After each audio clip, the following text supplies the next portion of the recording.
Can you hear that? The gentle snap of the fire, the warmth of the embers. I'm Nasrullah. Tonight, the medieval merchant journey for sleep months of trade travel, slow European history story is our shelter. Leave the cold world behind, come closer to the hearth, and let your worries turn to ash as we begin. The resin snaps sharp and bright. The wood groans low, a slow surrender. An amber glow bleeds into the infinite black. Feel the chill wind bite the edge of the firelight. Smell the damp wool, the scent of burning pine. Listen close to the crackling tale. A century ago, merchants traveled not miles. They traveled months. They measured distance, not in leagues, but in nights without true sleep.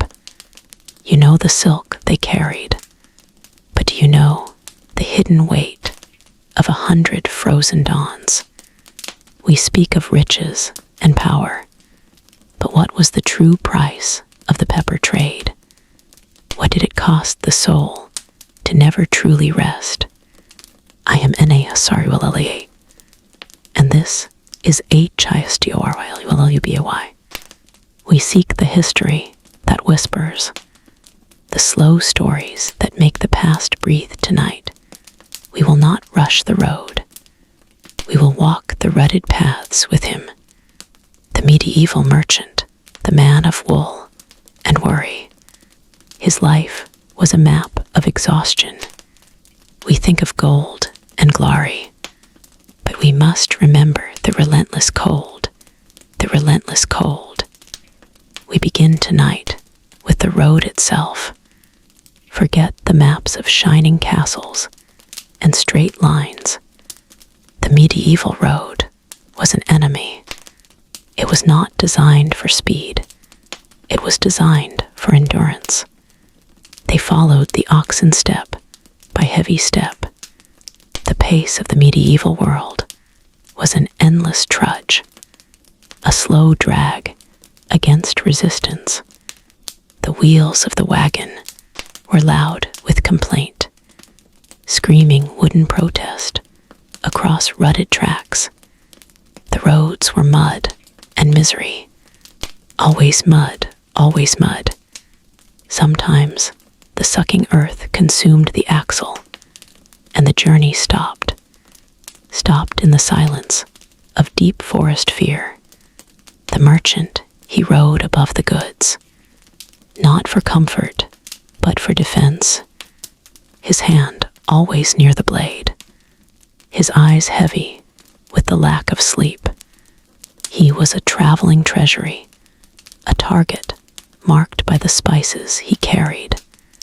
Every shadow a threat, every rustle in the dark woods, a bandit drawing near.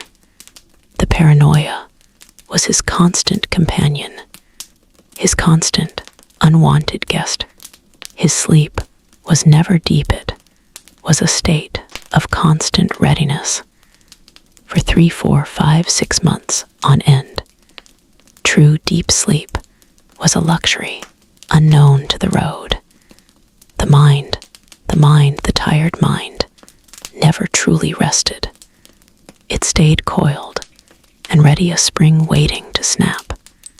He slept in fragments of time, a half hour while a colleague watched the goods, a brief heavy drowse leaning against the coarse sack of grain, a shallow skim of rest while the fire burned.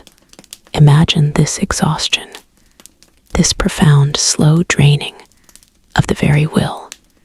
The body starved for rest, the mind starved for silence.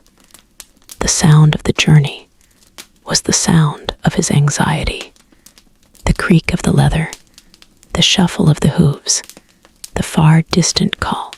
Always the sound, always the movement, always moving. We must understand that this travel was not a holiday. It was a sustained period of low-grade trauma Isolation was terrible and absolute. Weeks without seeing a familiar face. Weeks sharing stale bread and sour wine with men who might slit your throat for a sack of cloves. The fellowship was fragile. The trust was thin. The air was thick with mistrust. His internal clock shattered long ago.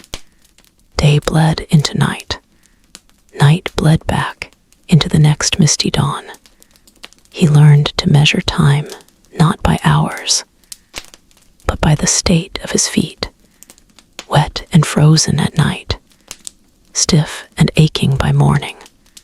The rhythm of the ox became the rhythm of his breathing. Slow, slow, slow, and heavy.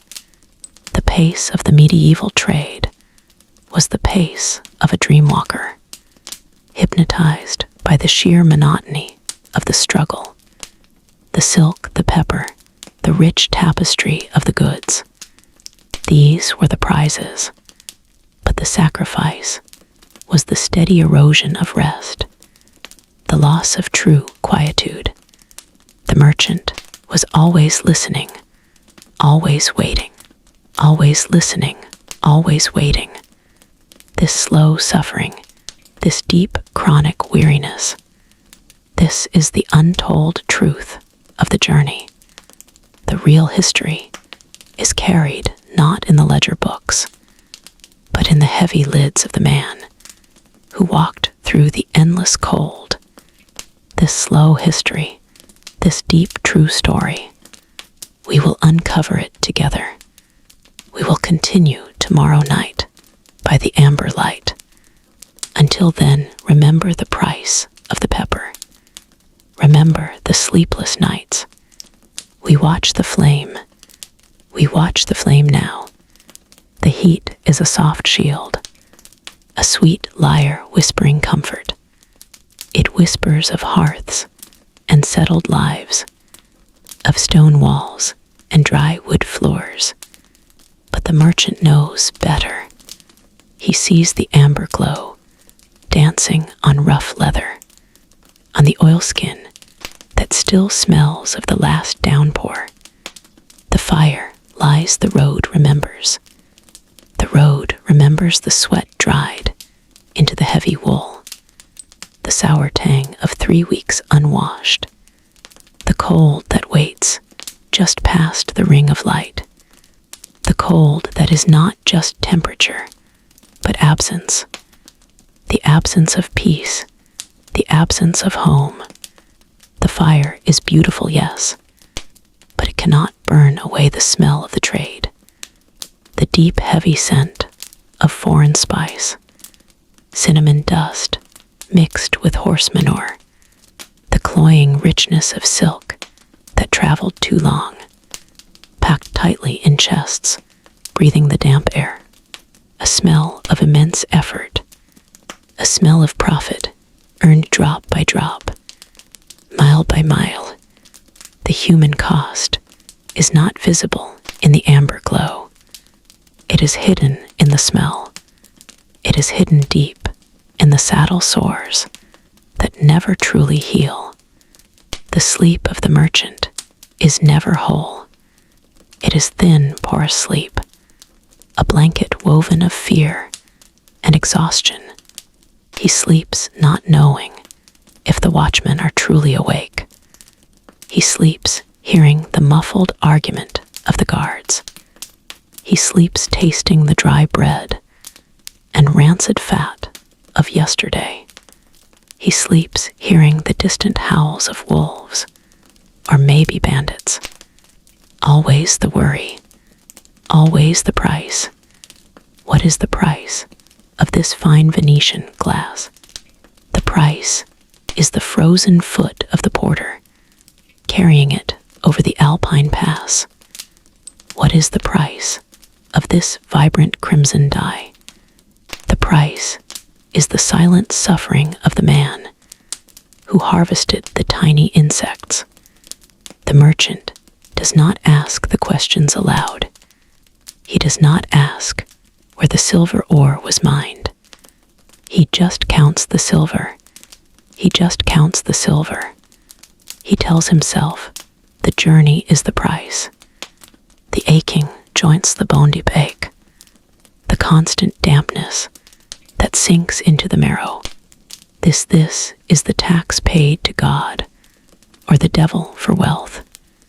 The moral gray is woven into the tapestry of the journey, a thread of necessity tangled with a thread of greed. He must trade to survive, but he trades far more than he needs to survive. He chases the margin. He chases the extra coin. He chases the warmth of the future that the present fire cannot truly offer. The road demands its toll, and the toll is sleep. The toll is real rest. He wakes before the false dawn.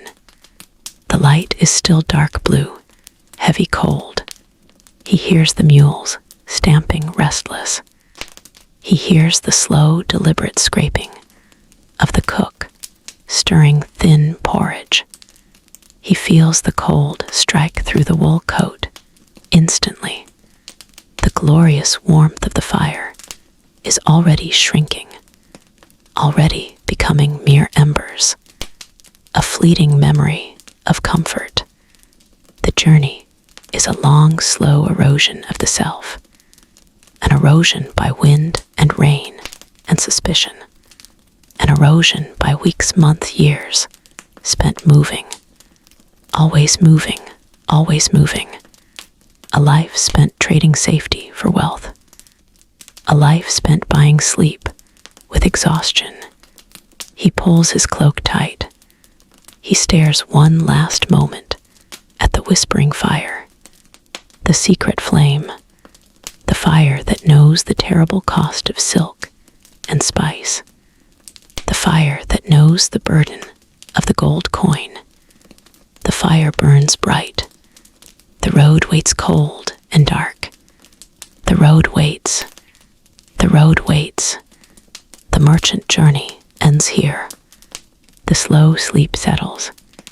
The ember glow recedes a deep wine, red now. We began by the fire that marked the beginning and the end of every weary day. 150 days of walking. 150 nights beneath the canopy of stars, or the rough thatch of an unknown inn. They carried more than just velvet and spice. They carried the blueprint for modernity. They carried the slow, hard truth that Europe was built not by swift armies, but by steady feet. The memory of those feet is faint now, faint as the scent of burning pine from 1,000 years past.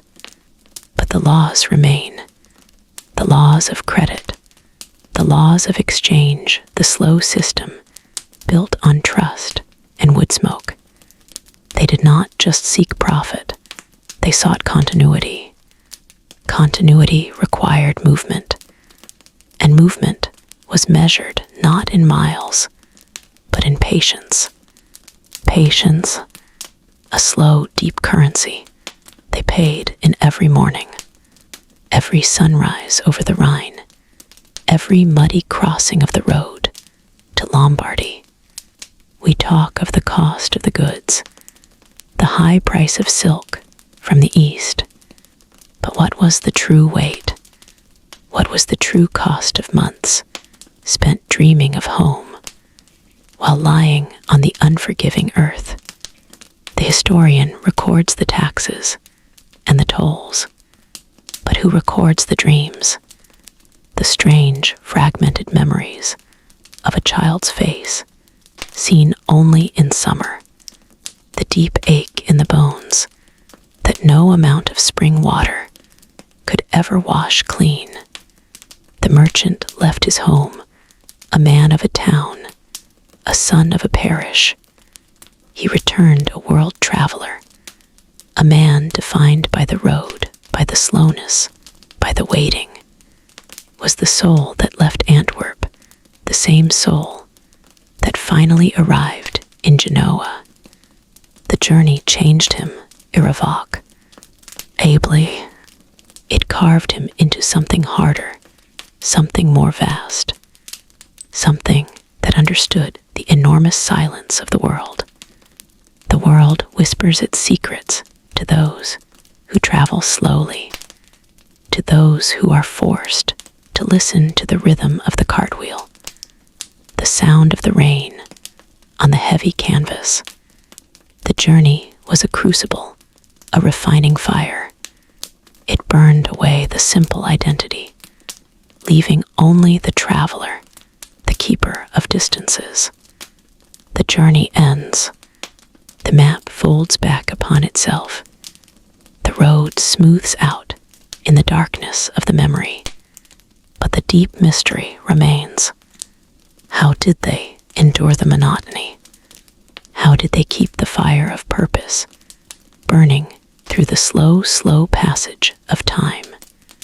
They moved in rhythm, with the seasons, with the harvest, with the movement of the stars. A hypnotic movement, a constant movement, a movement toward prosperity and risk. The risk was always there, lurking in the narrow forests, hidden behind the jagged mountains. We have spoken tonight of the comfort of the journey, of the slow sleep of the trade. But this world was dangerous. The slow pace meant vulnerability. Vulnerability meant vigilance. Next time, we must talk not of the market square, but of the hidden blade, not of the sleeping merchant, but of the fearful guard. We turn our gaze now to the forgotten contracts of fear, the hidden taxes of terror, the brigands, the bandits, the tolls paid not in silver, but in blood. What was the price of a safe passage? What darkness haunted the paths of the great slow traders? What sleepless terror defined the medieval night? We explore the terror next time. The sleep must wait. The ember glow faded long ago, but the scent of burnt pine still clings to the coarse wool of your traveling cloak. A cold ash memory. It settles upon the road, a thin gray film over the damp earth. You remember the crackle, the way the flames swallowed the wood. A greedy, terrible hunger. That took the ledger. That took your sleep. Now comes the deep, slow journey. The payment for all that fear. The endless, relentless motion. The journey for sleep. You adjust the leather harness, the thick, worn bridle of your lead mule.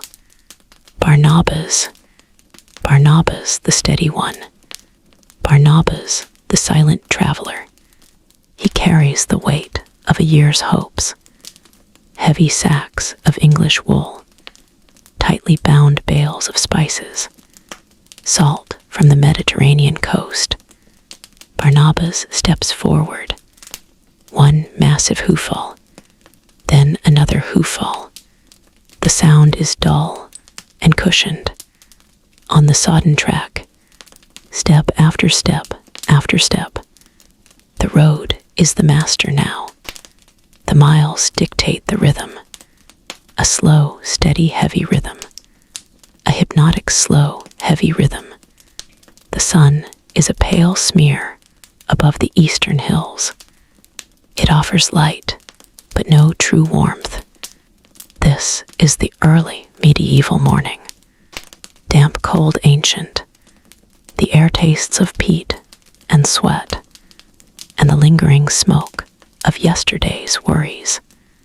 The convoy is small, only 3 mules, 2 hired guards, and you the merchant, the weight of the enterprise resting on the narrow space between your shoulders.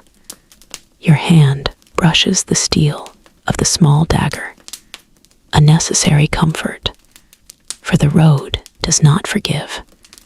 The road demands vigilance. It demands patience, patience above all else, for these journeys were not days. They were weeks. They were months. A whole season might pass between the loading of the wool and the final sail in Bruges or Venice. Think of the distance, the impossible distance, across the fragmented kingdoms, through the dark whispering forests, over the swollen muddy rivers. Each step is a prayer. Each mile is a negotiation. The clinking of the harness chains, the soft creak of the wooden pack frames. This is the sound of medieval commerce. It is not a loud sound. It is a persistent sound, a repeating slow, low sound. Listen to the breath of the mules, their heavy working lungs, pumping the cold air, breathing and breathing out, in and out, in and out. This respiration, this living engine, is your clock, is your measure of progress. You walked 10 miles yesterday. You will walk 10 miles today. You will walk 10 miles tomorrow. 10 miles of mud, 10 miles of stones, 10 miles of the mind, slowly emptying as the physical movement takes over. The slow pace is the secret. The slow pace is the key. It forces the thoughts to become simple, the ledger sums to fade, the memory of the fire to diminish. It replaces worry with sheer physical effort, the repetitive motion, the rocking of the load, the forward sway of the neck, of Barnabas, the steady one. Look ahead. The path twists into a dense thicket of oak. The darkness there feels deeper, older, but the path must be taken. Always the path must be taken. You watch the dust rise, a slow puffing cloud of fine earth, then settled dust of the past, dust of the future, dust of the slow, long journey. The merchant walks. The merchant walks. He walks for profit. He walks for safety. He walks slowly, slowly, slowly into the long, slow sleep of the road. The fire breathes low now, a heavy, slow pulse of amber and smoke. We sit deeper in the shadows now, the great dark woods pressing closer still, closer than the wet cloak on your shoulders, closer than the damp earth beneath your skin. Do you feel it? The cold, dark, cold, dark. It is the unseen cargo of every journey. Not the silk, not the salt, not the spice, but the endless weight of the absence of home. The merchant sleeps when he can, but the rest is thin, brittle, like frost on a window pane. His mind keeps vigil, a nervous watchman counting the cost, counting the thieves. The true exhaustion is not of the muscle, but of the moral center. A medieval merchant's wealth is built on sharp edges, on calculation, on the sheer brute force of others, necessity. Think of the men he hires, the drovers, the guards, the porters. They earn meager coin, a handful of coppers, against a journey of months. They sleep in the true dirt, while the merchant spreads his heavy woolen blanket, close to the fire, close to the light. This is the gray geometry of the road. For one man to gain 100-fold, 100 others must risk everything, must shiver by a dying fire night after endless night. Listen now to the wind through the tall pines. It sounds like a sigh, the collective sigh of the men left behind, the men who loaded the wagons at dawn, their hands raw, their breath clouding white. The price of profit is paid first in human skin, in cracked heels and chilblains, and the low ache of hunger. Smell the air now. It is the smell of the road. It is not a poetic smell of romance and adventure. It is stale, sour, and sharp, the stink of wet, unwashed wool, layered for weeks, a heavy musk of horse sweat and anxiety, the sharp metallic tang of the cheap iron fastenings, the lingering scent of last night's burnt pine resin, and underneath it all a thread of fear, a subtle copper scent clinging to the leather straps, the fear of the bandit. Yes, but more profoundly, the fear of failure, the fear of the ledger sheet turning red, the failure that means not just ruin, but the ruin of those 100 men who depend on his ruthlessness.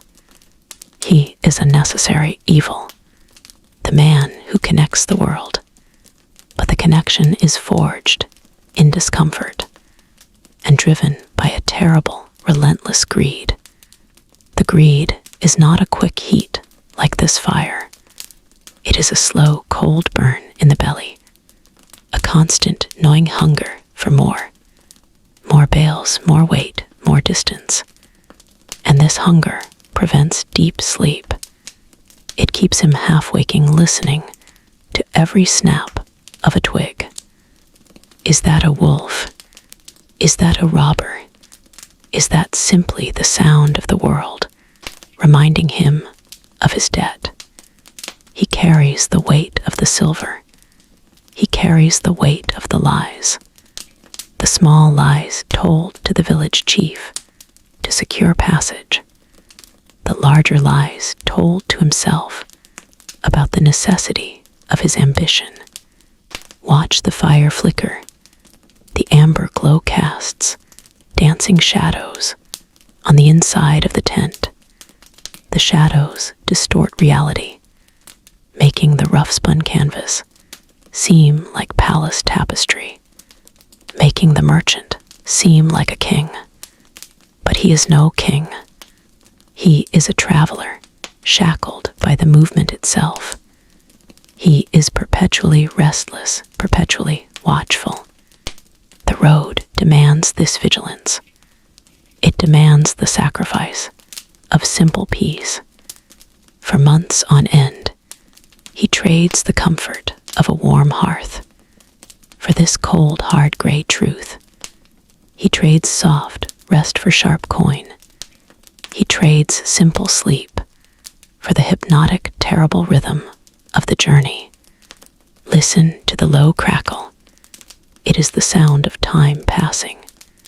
It is the sound of his life, being spent minute by minute, not on living, but on accumulating. The cold, dark, it waits for him always, just beyond the small circle of light.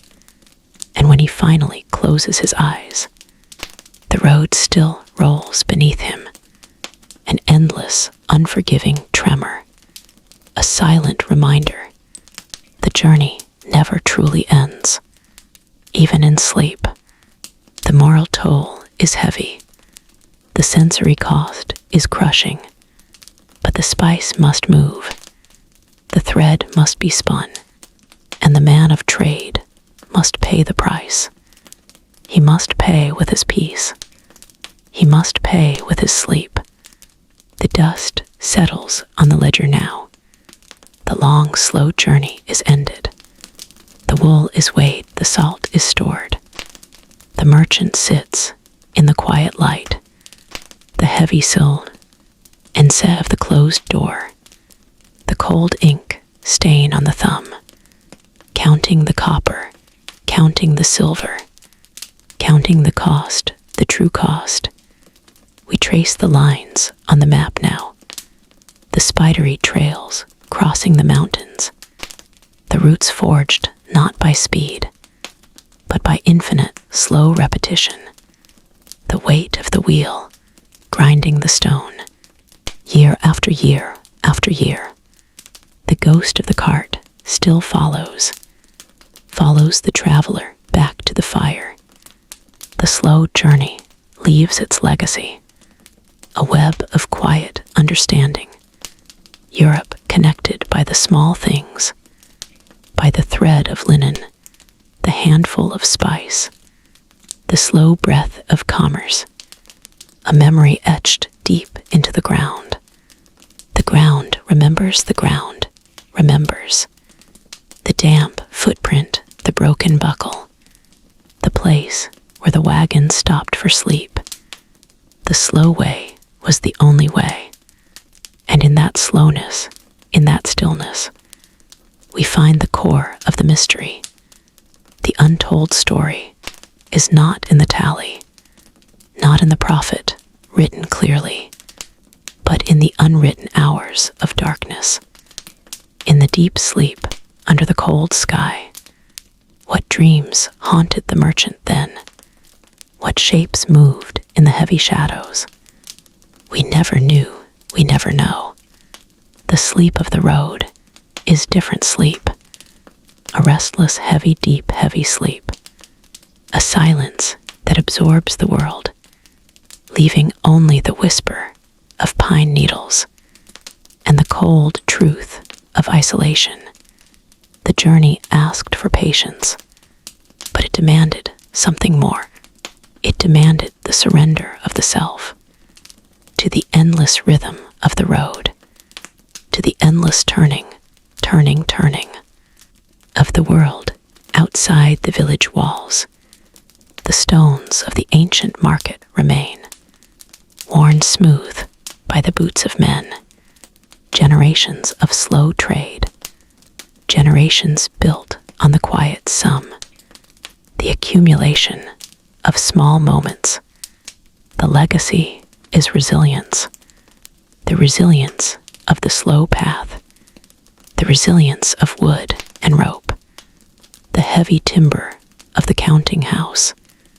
It stands firm, it stands quiet, a monument to movement, a testament to staying still. When the world tried to rush them, they simply went the slow way. The dust of the road settles now, but the shadow of the wagon wheel remains, a circular imprint upon history. The path they walked is still there, hidden beneath the tarmac of today, a secret map of medieval sleep. We search the archives for the names, the forgotten journeymen, the quiet traders. They left their mark, not in grand deeds, but in the simple of enduring, the of moving one step at a time, 1 mile, one measure, one long season. This slow history, this deep history, it continues to whisper it, continues to call. But the land journey was not the only way. There was another silence waiting, a different kind of deep, cold waiting, a cold born not of the high mountain pass, but of the vast, unending horizon. The cold spray the damp wood, the lurching sway the creaking mast, the move from the dusty road to the rolling sea. The slow ship, the slow ship. The merchant must trade the wagon now for the mercy of the wind, the true mystery of water transport. How did the salt wind change the sleep? How did the rocking change the journey? And what forgotten secrets did the slow sail carry? That is where our long sleep takes us next. The memory of the fire persists. It breathes breathes behind the eyes, a soft amber glow against the deep night, the constant hum of the burning wood, crackling, crackling slow, even now miles from the last distant hearth. Deep in the rutted tracks, the scent of burning pine returns sometimes, a ghost on the cool wind. The memory remembers the heat remembers the fear. We left the comfort of the last town, and we travel on, we travel on. This is the medieval sleep journey, a path measured not in miles, but in the months of deprivation, the time spent awake when the world demanded rest, the time spent listening when the body pleaded for silence. We are 3 moons into the journey, 3 moons of dust and darkness. The slow pull of the mule train sets the tempo, a heavy, steady pace of 6 miles a day. 6 miles a day across a vast landscape. The hoofbeats fall into a pattern, a rhythm for the eternal road, a hypnotist counting silently. 1, 2, 3, 4. The leather groans, the axles weep slow. Always turning, turning, always turning. This is not speed. This is endurance. This is the rhythm of the merchant's mind, the patient necessary weight of time. We carry the burdens of the map. We trade not just spices and heavy wool. We trade our sleep for distance, our waking hours for the dream of profit. We must travel slow to survive the journey. We must travel slow to keep the cargo safe. Where is true rest found on this winding thread of road?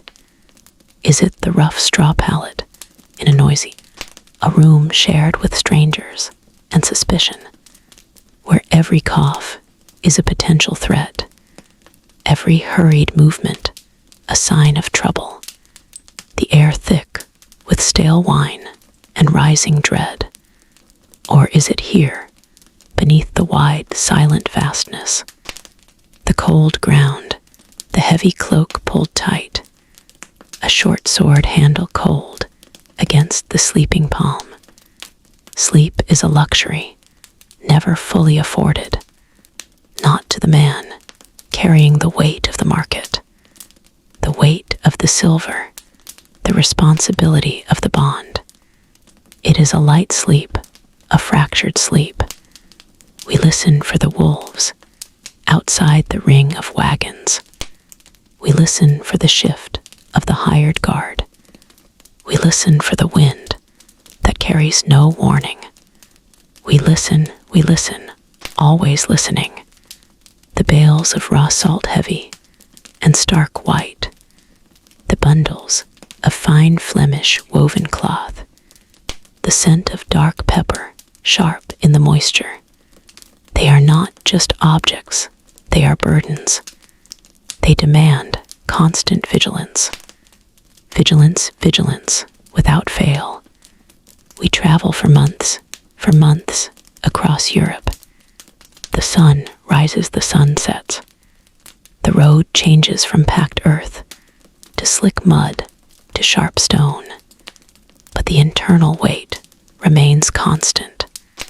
The internal worry remains constant. The slow, inevitable ache in the shoulders.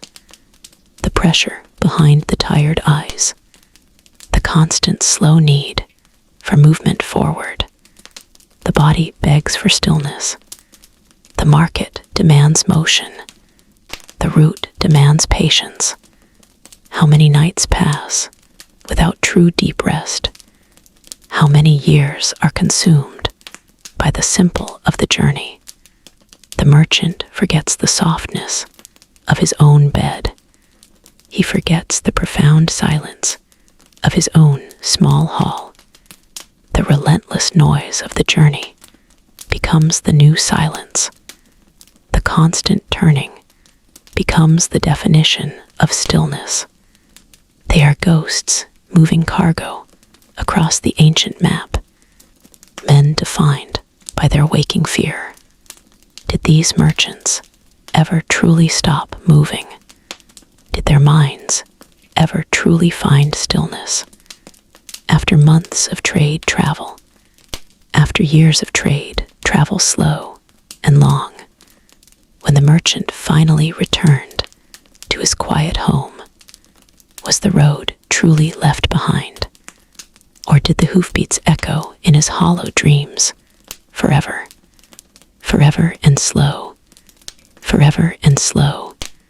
This is the quiet cost of medieval trade, the price paid in the measure of sleep, the measure of sleep always paid.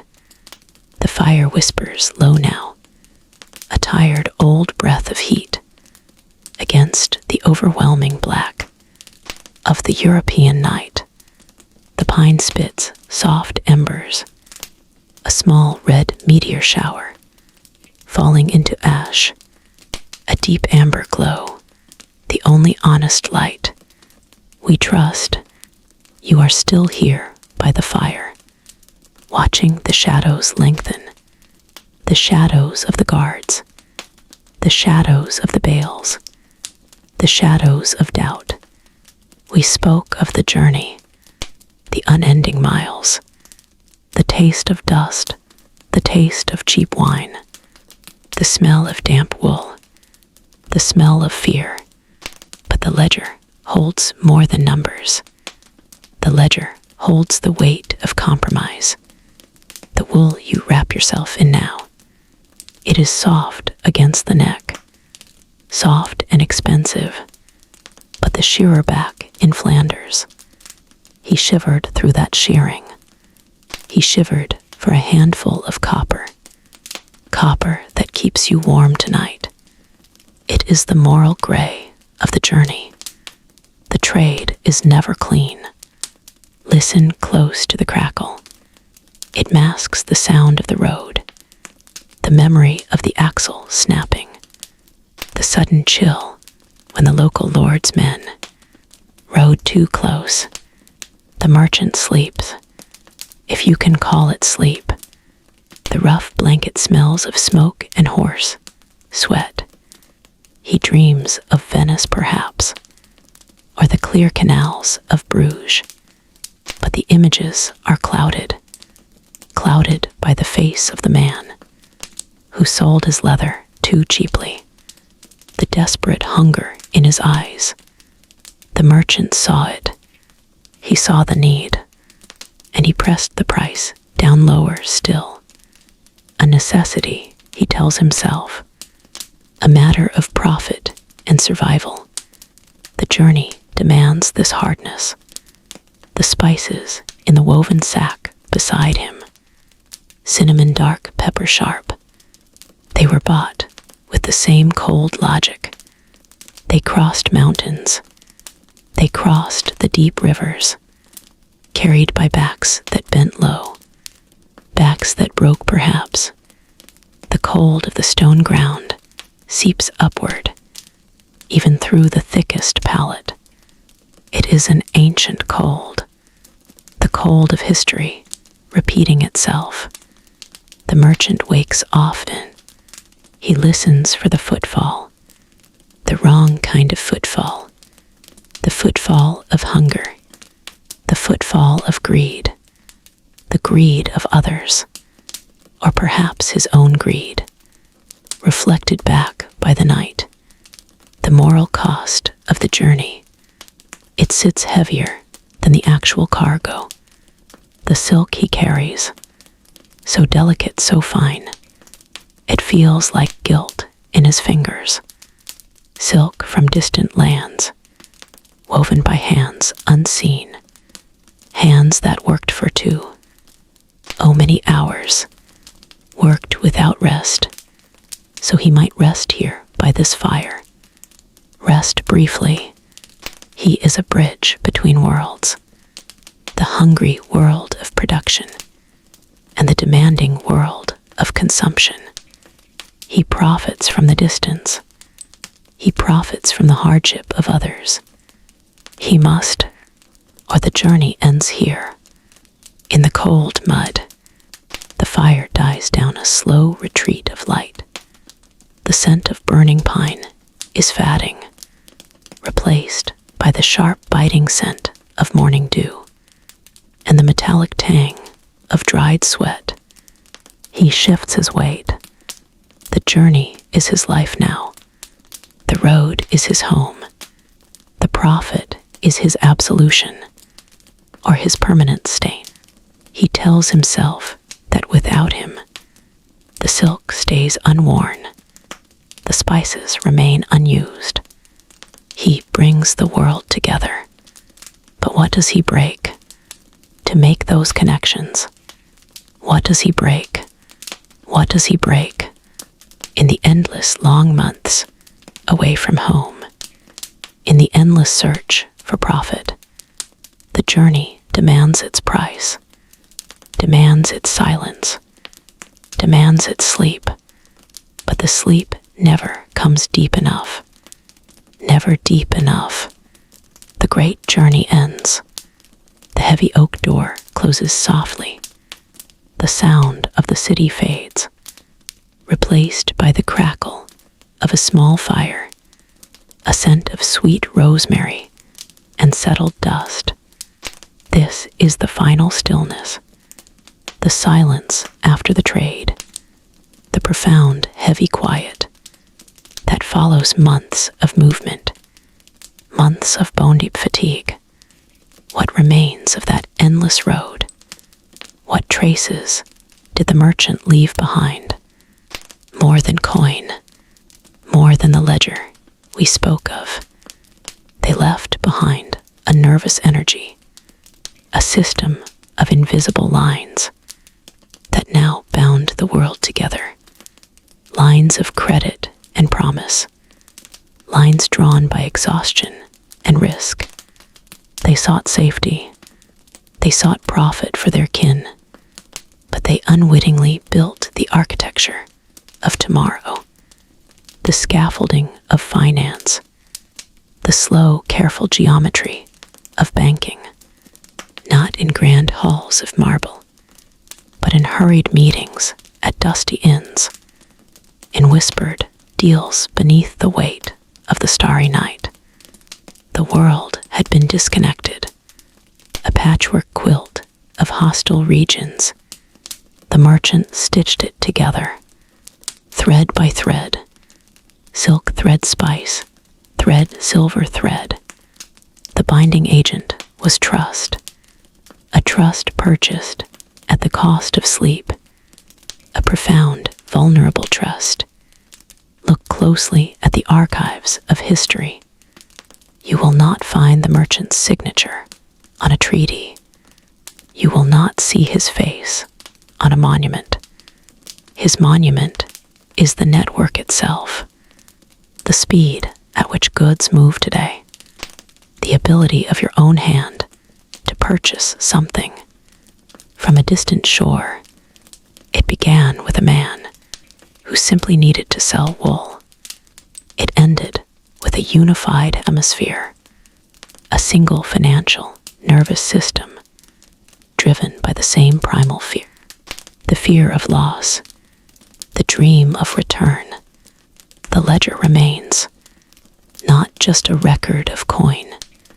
It is a poem of human endurance, a silent testament to the thousands of miles walked, the thousands of meals missed, the thousands of moments of cold terror under a thin canvas tent. Did the journey ever truly end for them? Did the rhythm of the road stop pulsing in their rested veins? Did the wind that rattled the cart stop rattling the chambers of their memory? When they looked at the hearth fire's amber glow, did they see warmth, or did they see the distant, fearful light of a lonely watchfire on a dark plain? The profound mystery lingers, cost of progress, the ghost of the road. The merchant secured his legacy. He secured his family name. He traded exhaustion for stability. He traded the known world for the coming world. He taught us that distance is not fixed, that it is only a temporary obstacle to be overcome by courage and credit. He taught the powerful that wealth flows, not from the crown, but from the slow, persistent movement of heavy, valuable goods. The age of the slow road is established. The trade routes are defined. The gold is flowing freely now, from market to market, from harbor to harbor. But the light of that gold casts a new, long, terrifying shadow, a shadow that sees the vulnerability of the journey, a shadow that smells the copper scent of wealth, a hunger that waits just beyond the coastline. The land trade has been won, but the seas are awakening, and where there is great wealth, there is always great piracy. The roads are now marked. The destinations are known. But what happens when the merchant leaves the safety of the dusty track and sails into the blue, uncertain deep? Next time, we leave the slow, steady sleep of the land, and we awaken to the crushing reality of the waves. We face the men who saw the trade routes, not as opportunities for growth, but as perfect chances for violent, sudden theft. We face the water wolves, the pirates who haunted the medieval merchants' dreams. The fire comes back, always the fire, a memory of the dry wood splitting, a sound of the deep heat rising, the amber glow across the faces of the caravan, faces tired, etched with road dust. We watched the flames dance, a scent of burning pine pitch, thick and sweet, the only true comfort in a world of damp cold. We saw the smoke rise a column into the massive blackness, a fragile moment of civilization. Before the road called, the road always calls. The road demands the time. The time stretches out for months. Months measured not by the turning of a page, but by the wearing down of boot leather and the gradual fading of the summer light. This is 4 of History Lullubay, where we pursue the quiet men, the forgotten rhythm of the medieval merchant journey, the journey that swallowed rest. Think of the distance. It is not a day trip or a week's expedition. It is a commitment to the horizon, from the docks of Venice to the bustling fairs of Champagne, from the looms of Flanders to the silk houses of the East. The path was slow, the path was uncertain. We carry the ledger, we carry the goods, we carry the weight of the market price, and we carry the dust of 1,000 days. The dust settles on the wool cloak. The dust settles on the tired eyes. The dust becomes the geography of the traveling soul. How does one find true sleep when the threat of the brigand is constant, when the horses need shoeing before dawn, when the profits hang on the word of a distant banker? Sleep becomes a transaction, a quick payment of exhausted energy. We look at the cold inns. The floorboards are uneven and loud. The straw pallet smells of stale beer and previous journeys. The room is shared with 10 other snoring, desperate souls. The fire is dying. The shadows are long. This is not rest. This is a pause, a necessary shutdown of the mechanism. The merchant folds his heavy cloak for a pillow. He keeps his dagger close. He listens to the sounds of the night watch, the sounds of the distant dogs barking a nervous sound. The journey was always pushing the journey. If you stopped too long, you risked the market turning. If you rested too deep, you risked the theft of everything. So the sleep was thin, a translucent veil drawn over awareness. The body aches the mind, spins the inventory. Wool, grain, spices, silver. The numbers run like liquid across the back of the eyelids. Even in darkness, the counting continues. The merchant dreams of balance sheets. He dreams of safe passage. He dreams only rarely of home. The cartwheels turn and turn the endless vibration of the wooden axles. A low, hypnotic hum that is the true soundtrack of medieval travel. The jingle of the harness rings the rhythm of slow progress. Miles become meaningless units. Only the destination matters, the port, the town, the exchange. We look for the pattern. They woke before the first light. They broke fast on hard bread and thin watery ale. They hitched the animals that were as weary as they were. And they moved. They moved through the heavy mud of winter. They moved under the blistering sun of the harvest time. They moved against the icy winds sweeping down from the mountains. Every day was the same calculation. How far could they press the beasts? How little could they spend on lodging? How long until the next city gate? It was the ultimate slow history, a history defined by endurance, a history where luxury was a single quiet hour by a strong fire.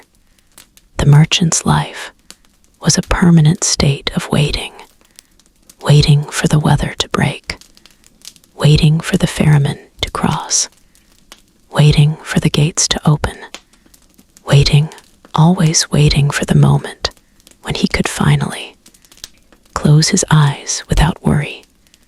And that moment never truly came on the road. We understand the true cost of their wealth, not in the gold they carried, but in the sleep they sacrificed, the deep restorative dreaming that was simply impossible when the next dawn meant another 100 steps. We ask ourselves now, what happens to the spirit of a man when his life is defined by constant forward motion, when true rest is always just one more long month away? The journey continues. The long, slow journey continues. We sit by the flame, the amber eye watches us. The warmth is dishonest. It promises safety that does not exist outside the small circle of its glow. We talk of profit of tariffs, of the Byzantine weight of silver. We never speak of the boy who coughed through the last mountain pass. We never speak of the fever that took the second Carter. We simp, lie, replace them, replace the weight, replace the man, replace the life. This is the gray arithmetic of the long road. The weight of the goods demands the loss of the soul. The gold is heavy, but the silence is heavier. Listen closely now to the sound that the fire makes. It is a crackle, a spit, a hiss. It is trying to drown out the whining wind outside. The wind smells of of high frozen air, and the distant hopelessness of the steppe. It smells of the cold that never truly leaves the bones. Even here by the flames, the cold waits. It presses against the thick wool of our coats. It seeps into the earth beneath our blankets. The cold is the payment for the silk. The cold is the truth behind the spice. The men huddled outside the firelight. They are curled tight, bodies stiff, like ancient roots. They do not sleep well. They dream of warm hearths, they dream of bread. They dream of not moving, but they must move. Their pay is meager, their suffering is vast, and the merchant sleeps, soundly knowing their suffering guarantees his ease. The guard shifts his weight just beyond the light. We hear the damp sound of his leather boots sinking into the mud. The mud is everywhere. It clings to the wagon wheels. It coats the hem of every tunic. It sticks to the raw hides. The air is thick with the smell of wet wood smoke and sweat that has gone stale. The smell of unwashed bodies wrapped in damp wool for weeks on end. Always the smell of the beasts, their hot ammonia breath mingling with the pine sap. It is the raw scent of survival and grime and desperation.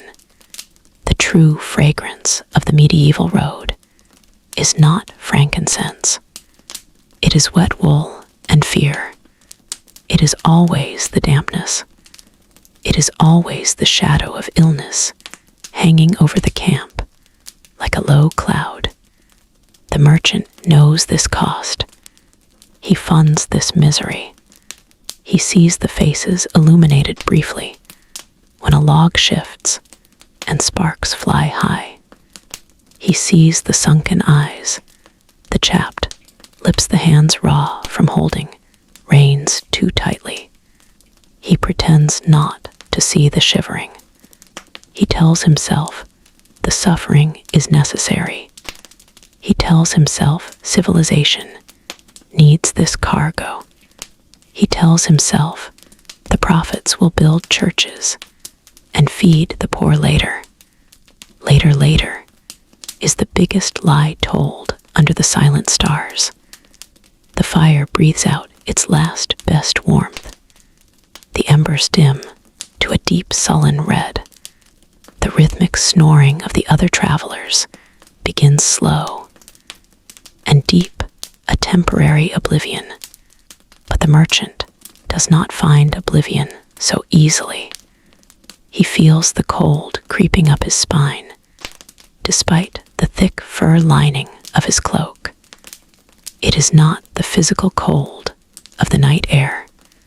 It is the moral cold of the decision to choose wealth over comfort for others, the decision to trade a man's health for a handful of foreign coins. He remembers the light, the amber glow. He remembers the silent transaction, the heat for him, the cold for them, the peace for him, the vigilance for them.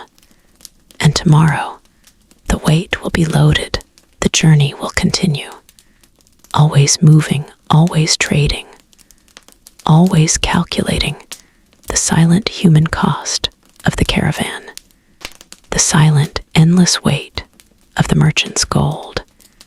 The market dust has settled now. The great caravan has passed the gate, leaving behind only the scent of dried orange peel and the heavy stillness of 1,000 transactions. The legacy is not just the gold coin. It is the altered face of the city itself, the silent expansion of the dockyard, the new spire built of foreign stone, a slow monument to tireless ambition, The stones of the old road, remember. The stones of the harbor, remember. The journey is complete for this season. The merchant sleeps restfully at last, dreaming perhaps of the long white path or the shimmer of silver at dawn. But history hides more than it reveals. History always hides the deepest secrets. We speak of the ledgers balanced perfectly, of every bale accounted for. But what of the unrecorded exchange? The swift movement of forbidden items, carried under the cover of the midnight mist, a secret held by the dark riverbank. The river knows the secrets of the travelers. There is the official count, and then there is the phantom cargo, the shipment that vanished at the border fort, swallowed by the thick fog, swallowed by the silent greed of the forest.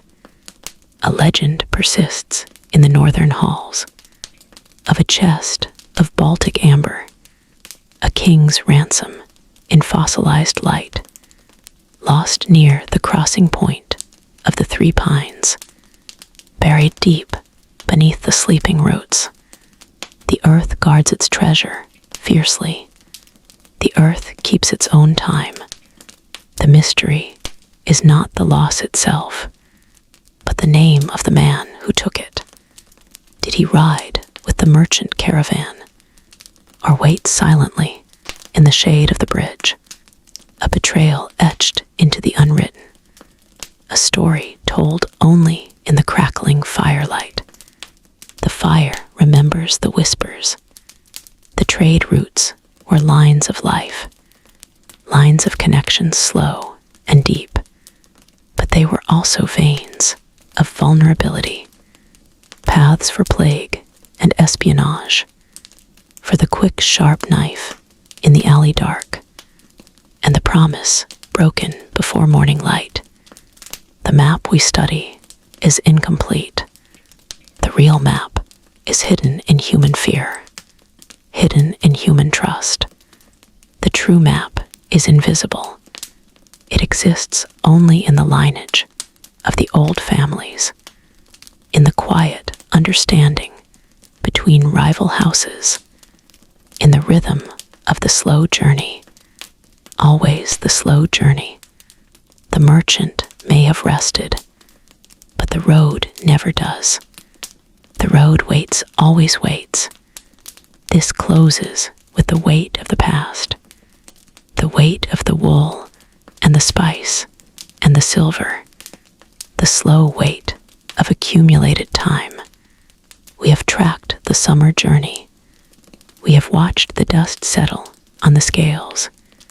We have seen the quiet power of commerce, a slow, powerful force. But the merchant's wife sits, writing now, in a tower room overlooking the frozen port. Her pen moves swiftly across the vellum, not recording trade, not recording profit, but recording the danger that pursued her husband home, a shadow that followed the shipment of silk, a shadow long and cold. The rumors begin in the city of Augsburg, whispered only after sunset, of a guild member who dealt in things unnatural, in knowledge too dangerous to record. They call him the collector of tears, a man obsessed with ancient artifacts, artifacts taken from the sacred ruins. They say his final shipment never reached him. It was intercepted by a desperate faction. Next we follow the winding route south, toward the jagged mountains and the sun-baked dust. We seek the hidden enclave, where the collectors keep their terrible secrets, their secrets kept in sealed vaults.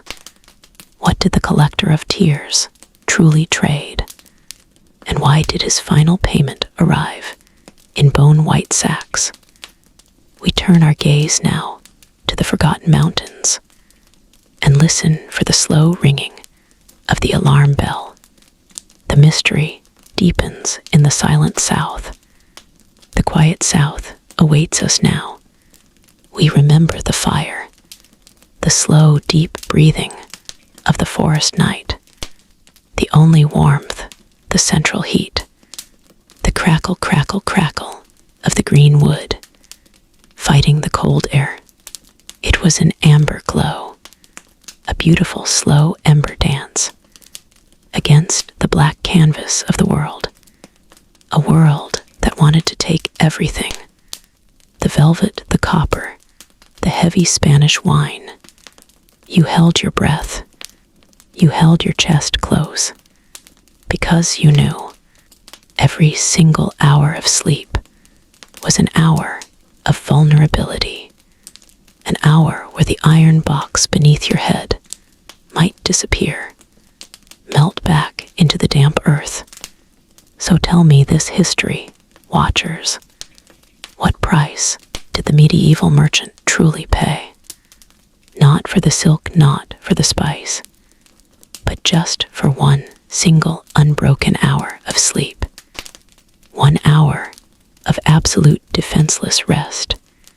This is 5 of our slow history story. The journey continues across the Flemish fields, across the cobbled tracks of the Holy Roman Empire. The road, the long, slow, heavy road. We spoke before of the goods of the manifest, of the taxes demanded at every bend in the river. But now we must speak of the silence, the absence of safety, the weight of the worry carried even after the sun went down. The merchant sleeps with one eye open. This is not a metaphor. It is an economic reality, a survival instinct. He might have traversed 100 miles of relative peace, the cart wheels turning slowly, slowly, slowly. He might have dined on tough bread and weak ale, shared a table with a miller and a traveling priest. But the night is different. The night belongs to the shadows. The night belongs to the hungry, the desperate, the cold.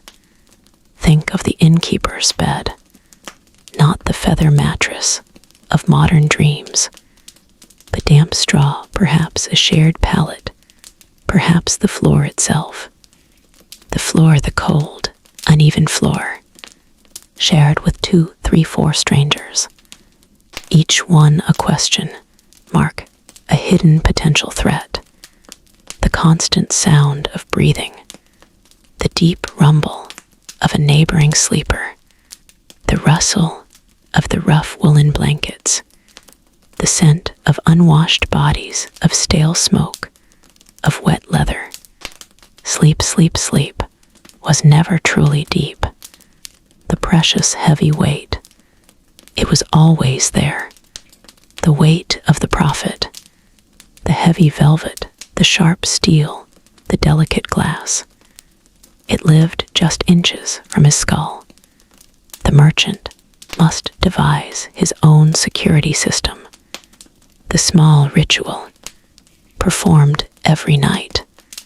The locking of the iron-bound chest. The positioning of the cart itself, turned to shield the most valuable cargo.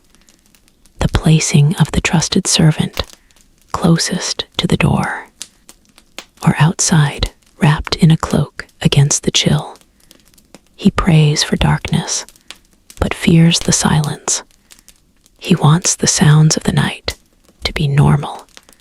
The howling of a distant dog, the wind in the eaves, the small, predictable sounds of a settled world. Because the silence, the unnatural silence, that is the signal that something is wrong, that the watchers are close, that the reckoning is approaching. The journey takes weeks, months, years. every single dawn brings a new day of vigilance. But the nights are the trial, the vulnerability of the sleeping body, the risk of letting go.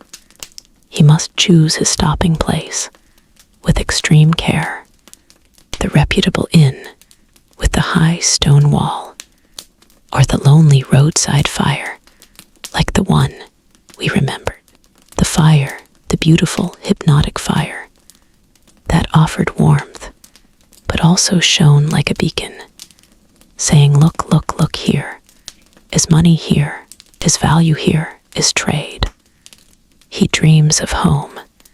He dreams of a bed he trusts, a linen sheet, a door bolted by his own hand, the sounds of his wife or his children nearby. The domestic peace denied him month after month after month.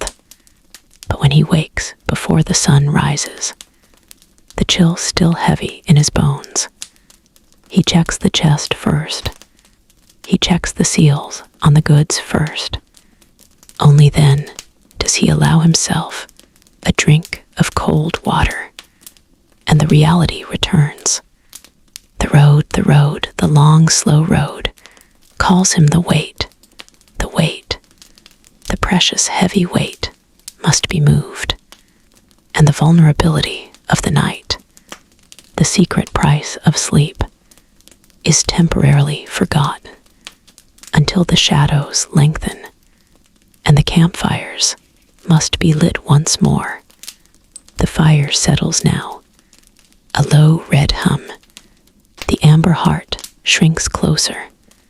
It breathes in whispers now, the deep history of burning wood. Slow, slow, slow. We sit still by the shrinking perimeter of light.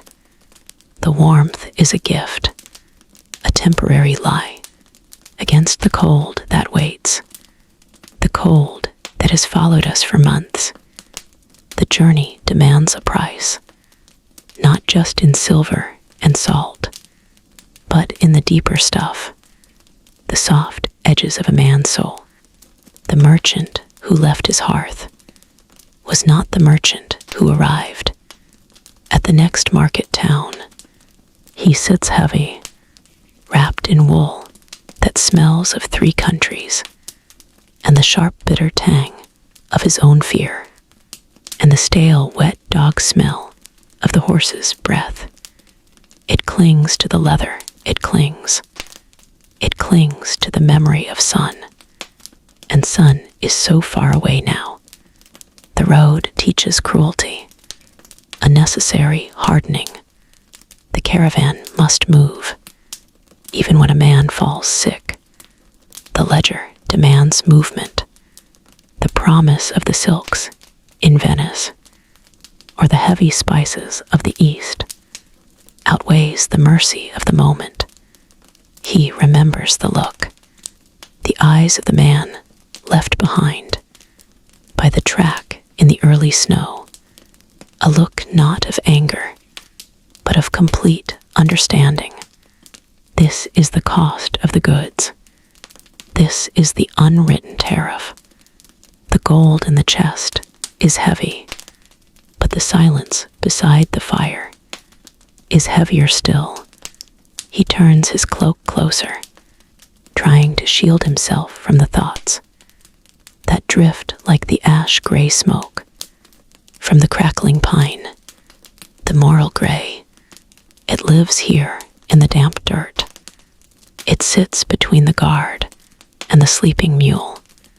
It travels in the saddlebag, right next to the holy scriptures, right next to the iron lockbox. How many prayers were missed? How many small lies were told? To the tax collector, to the competitor, to the hungry farmer selling cheap grain. When the merchant knew the coming famine, we live by the rules of the road, and the rules of the road are sharp. They are edged like the daggers carried beneath the padded coat. The price of bread must be paid by the breaking of certain vows. The coin must turn. The coin must always turn. He listens to the frost. It grips the canvas tent. A silent, slow, crushing sound. The breath of the guard is mist. It dissolves into the bitter air, and the cold enters the body, through the bone, through the skin, and settles right there in the marrow. The cold is relentless. The debt of the journey is relentless. He remembers the warmth of his wife's hand, a memory so fragile, so impossible now in this vast, frozen. He traded that warmth for the promise of wealth. He traded the quiet peace of his village for the grinding anxiety of the caravan. Was it worth it? Was the heavy bolt of cloth or the barrel of precious oil worth the sleep lost, the spirit diminished, the slow attrition of the soul? The fire is failing now. The light pulls back its final fingers. The coals gasp. Red then black. Red then black. He closes his eyes. The smell of burning wood is sharp.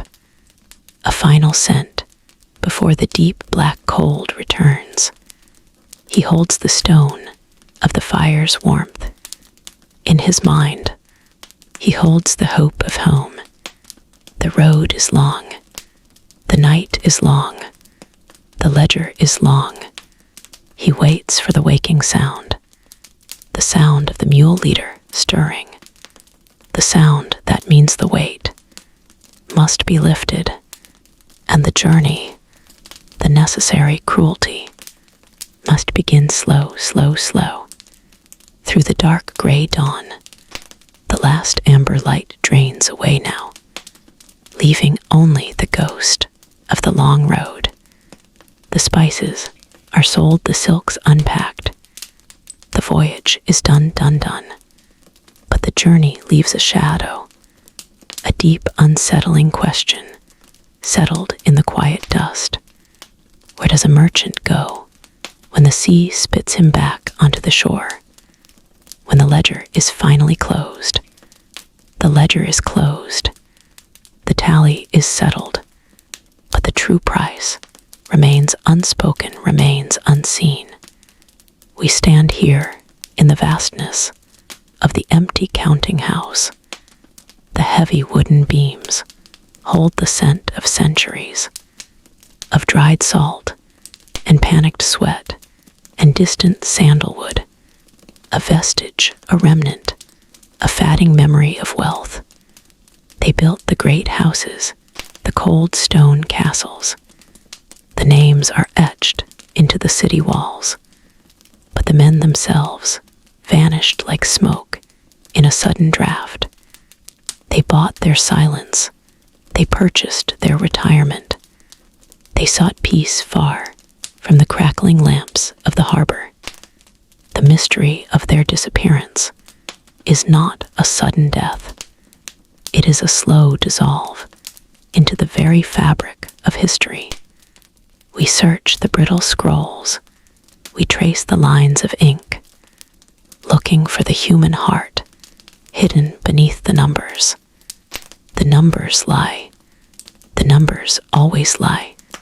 They tell us of bales of wool and barrels of wine. They never speak of the fear carried across the alpine passes. They never reveal the weight of the dreams that died under a foreign moon. The legacy of the great merchant is this silence, a profound, deep silence that swallows the details. We see the ship's masts standing tall in the harbor paintings. We do not see the hollow eyes of the man who risked everything, everything, for a coin, a promise, a sliver of distant comfort. He walked in two worlds simultaneously, the sun-drenched chaos of the market and private cold terror of the unknown route. He secured his future by selling his present day by day. And when he finally stopped moving, the earth itself swallowed his momentum, swallowed his secrets.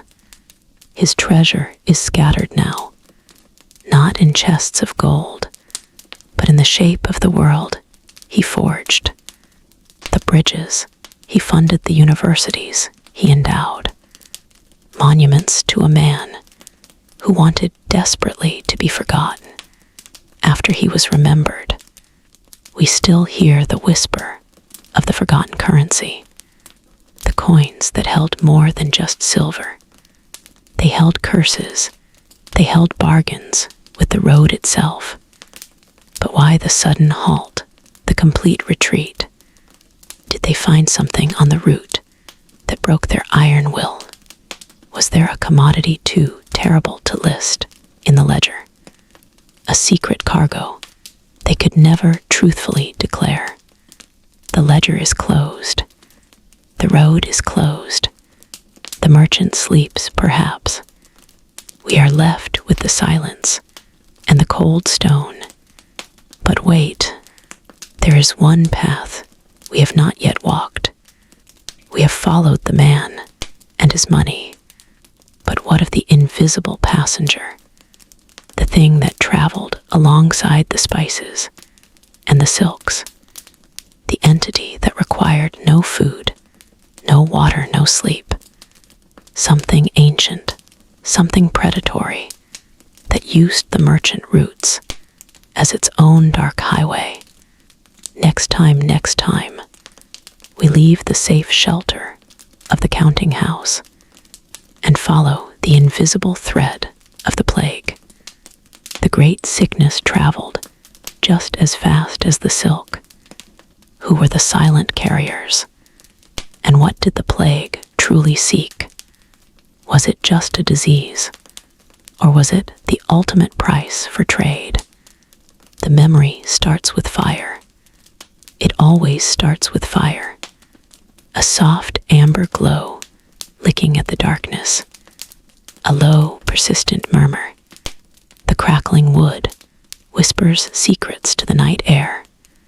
Pine smoke thick and heavy settles like a warm cloak.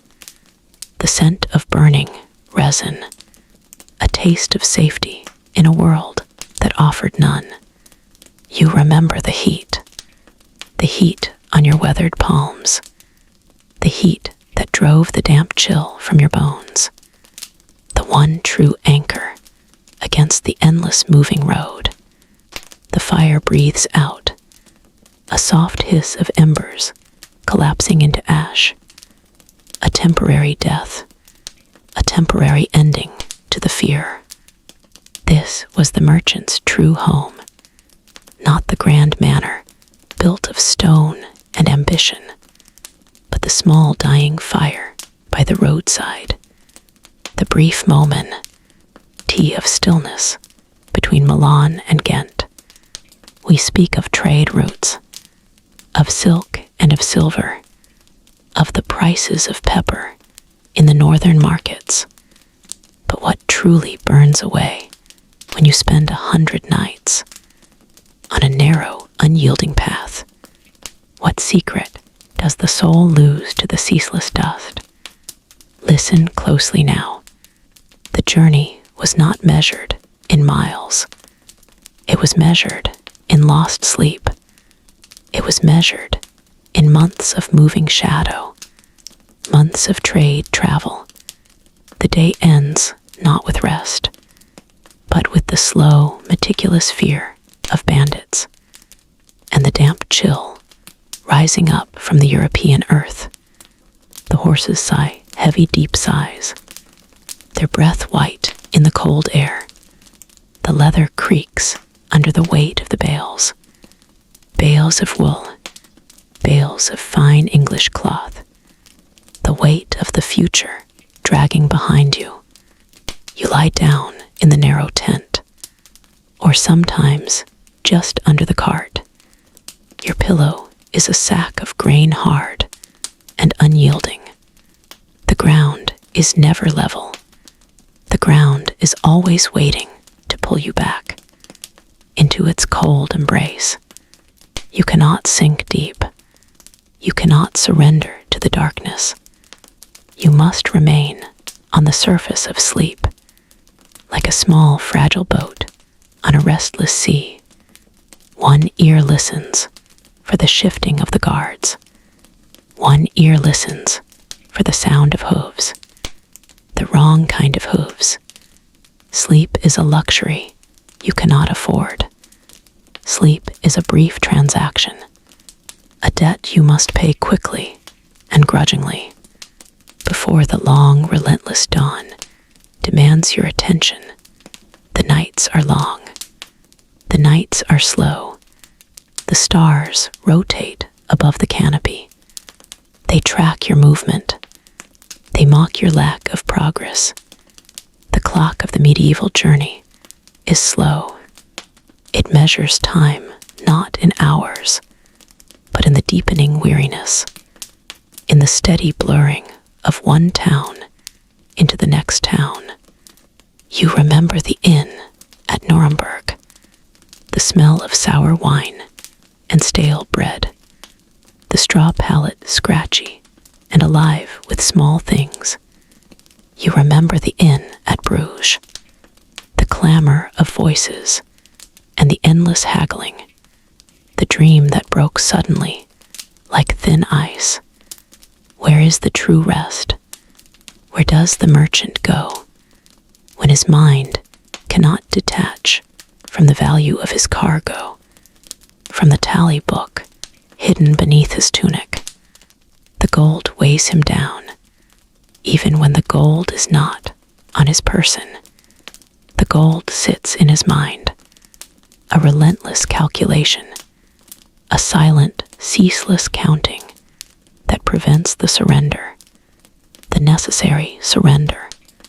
The road waits, the dust waits, the wool waits for morning light. A faint mist begins to rise from the river. You hear the river, a constant flowing, sound a sound that does not rest, and you envy the river. The river has no destination. It simply moves. But you must arrive. You must deliver the weight. You must count the cost. You must rise before the fire returns to full light. The slow history of travel, the slow erosion of rest, the slow truth of the medieval road. The long nights continue. The journey never truly ends, not even in sleep. The fire breathes low and red. The juniper wood crackles a slow story. It tells of warmth. It tells of temporary truce. But even by this hearth, even in this small circle of light, the dampness lingers, the chill of the trail remains. It is a cold that seeps, not a cold that strikes. A deep medieval ache that settles in the bone. It is the human cost of every yard gained, every coin earned, every spice secured. We smell the burning pine. We smell the hot sap.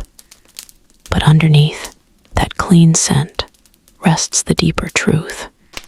The stale sweat dried into the heavy wool.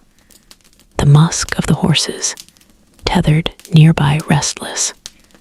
The sourness of the leather saddle soaked and dried 100 times. The lingering trace of cheap tallow candles burned too fast. Months of trade travel are months of slow erosion. The body wears down, the mind stretches thin. Look at the merchant sitting opposite, his face etched not just by age, but by wind and worry. He deals in silk, he deals in luxury, but the thread of his own patience is frayed and thin.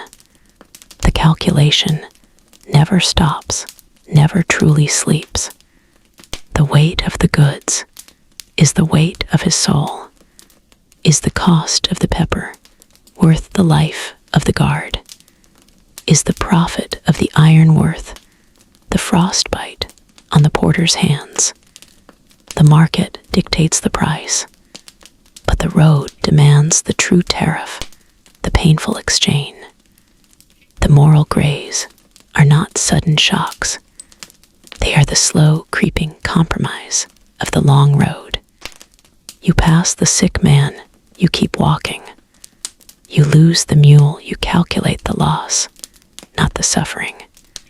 You push the men harder than is humane.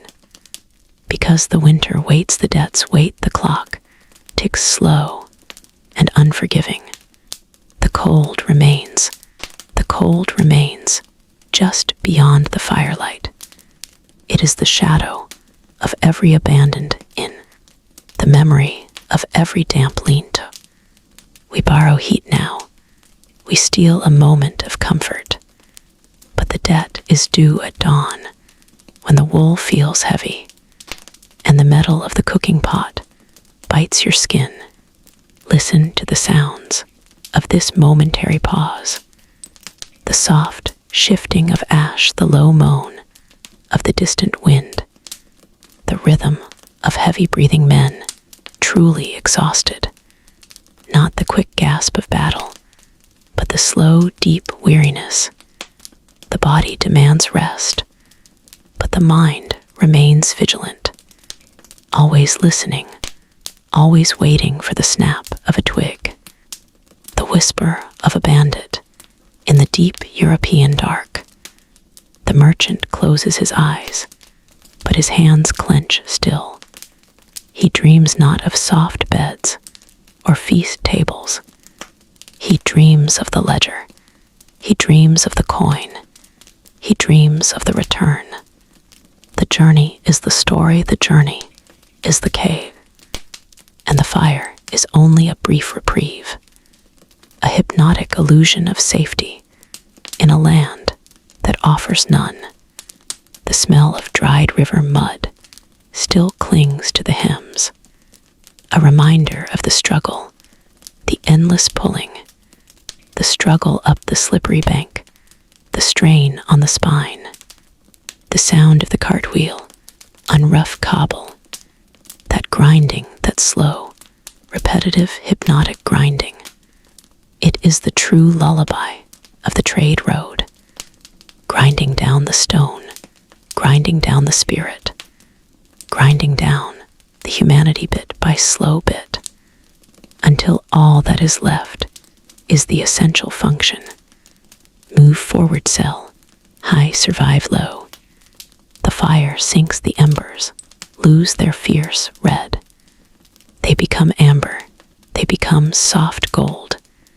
Sleep is thin sleep, is shallow sleep, is only temporary, because soon, the wood will turn to ash. The cold will flood the clearing, and the burden of the journey must be lifted. The trade must continue, the human cost must be paid anew. The long road calls, the cold waits, the long road calls. The last shipment crossed the border long ago. The iron wheels stopped turning. The dust of 1,000 miles finally settles on the velvet cloaks. 6 finds us here in the quiet aftermath. The great network of trade that stitched Europe together for sleeping ages is now a ghost road, a whisper in the stone. We look not at the men who walked the routes, but at the echoes they left behind.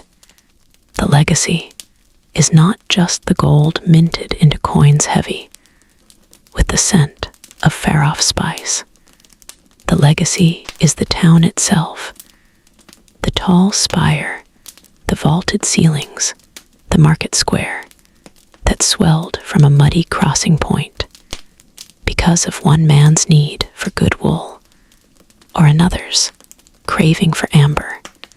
The silent shift of power from the ancient lords of land to the new masters of movement, the masters of the map. They held the keys to more than simple wealth. They held geographic dominion. They held the world in a folded piece of tanned hide. They carried it tucked beneath the saddle.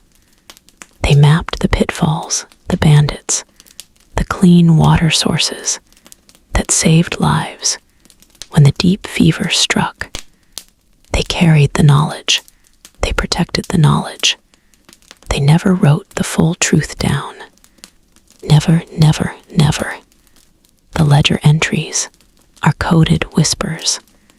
A sheaf of saffron is not saffron. It is a debt paid in silence. A cask of wine is not wine. It is the location of a safe house against the king's tax collectors. The mystery remains buried beneath the weight of archives.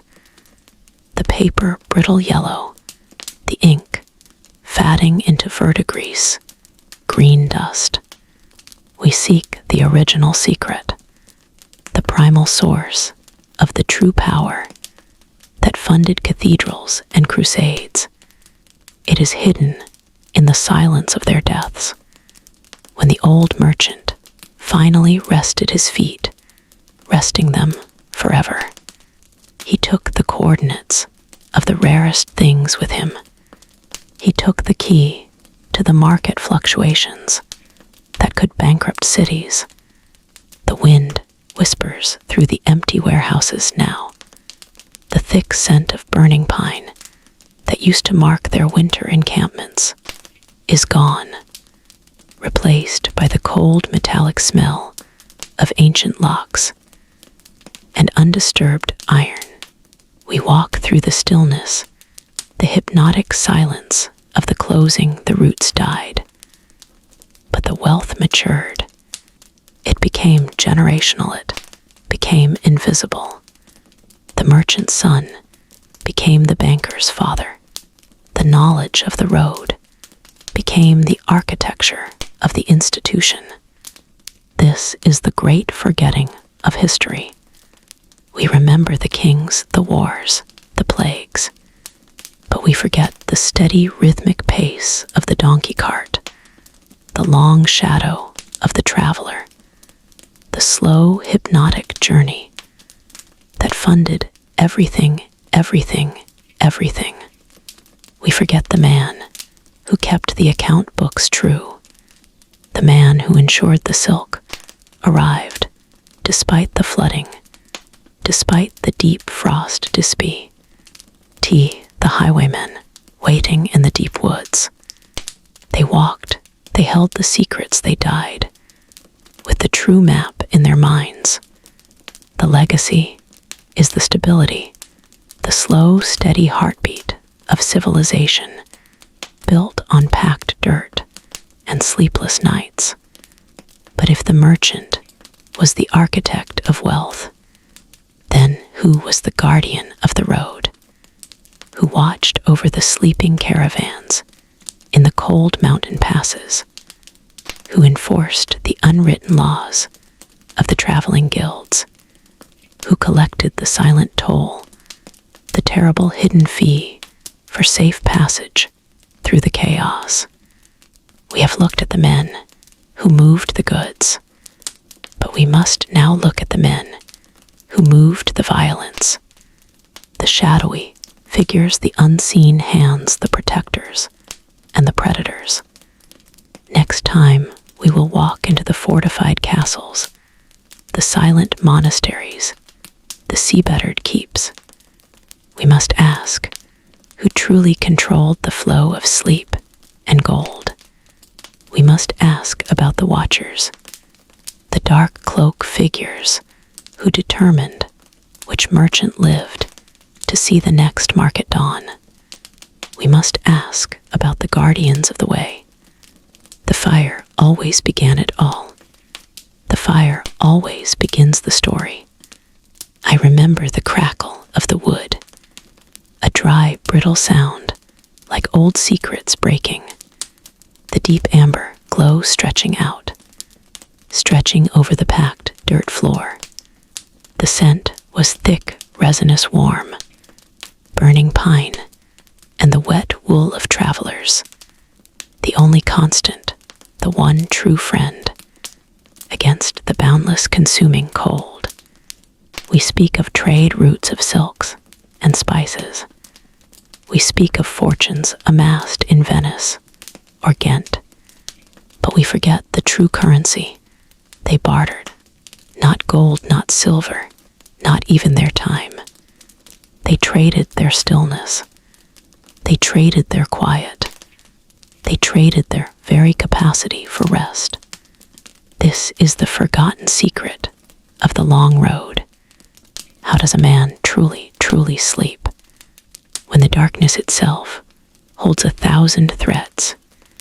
How does the body find peace when the journey is measured not in days, but in the exhaustion of months? Months and months of relentless movement. The sound, the constant sound of the cart wheels chewing the frozen earth. A terrible, monotonous, hypnotic rhythm.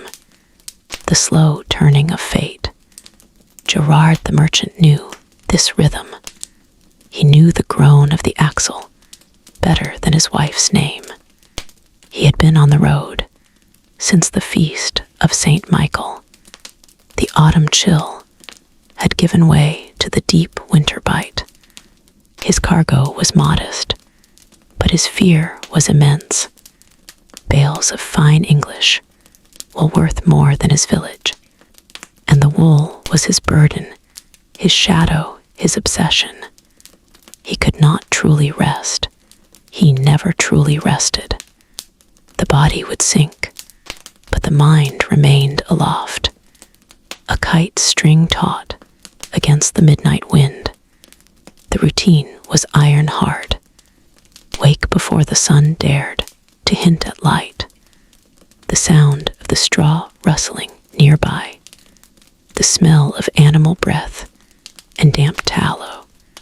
The heavy weight of the cloak. The perpetual chill.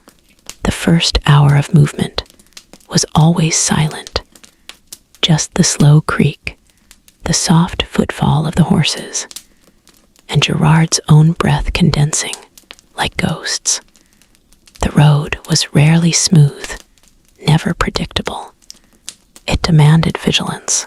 It demanded speed.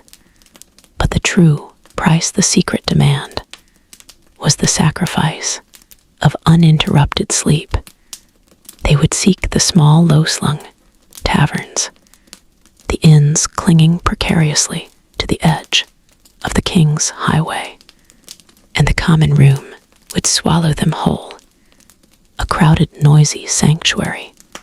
30 men sleeping like fallen timber, side by side, head to foot. The symphony of the road weary, the heavy snore, the sudden cough, the muttering in strange tongues. Gerard always chose his corner carefully, next to the wall if possible, always within arm's reach of his small steel-banded chest, his hand a nervous claw, even in the deepest moments of rest, touching the wood, touching the precious metal. The air was dense with humanity, the scent of wood smoke stale, wine unwashed bodies, and the underlying musk of the long journey itself. The smell of fear mingled with the smell of damp leather. His dreams were not of fields or open sky. His dreams were jagged, broken fragments. A sudden shout, a dog barking too close. The suspicion that someone was rising early. The mind became a sentinel, a watchful animal that refused surrender. A beautiful mechanism, tuned only to danger.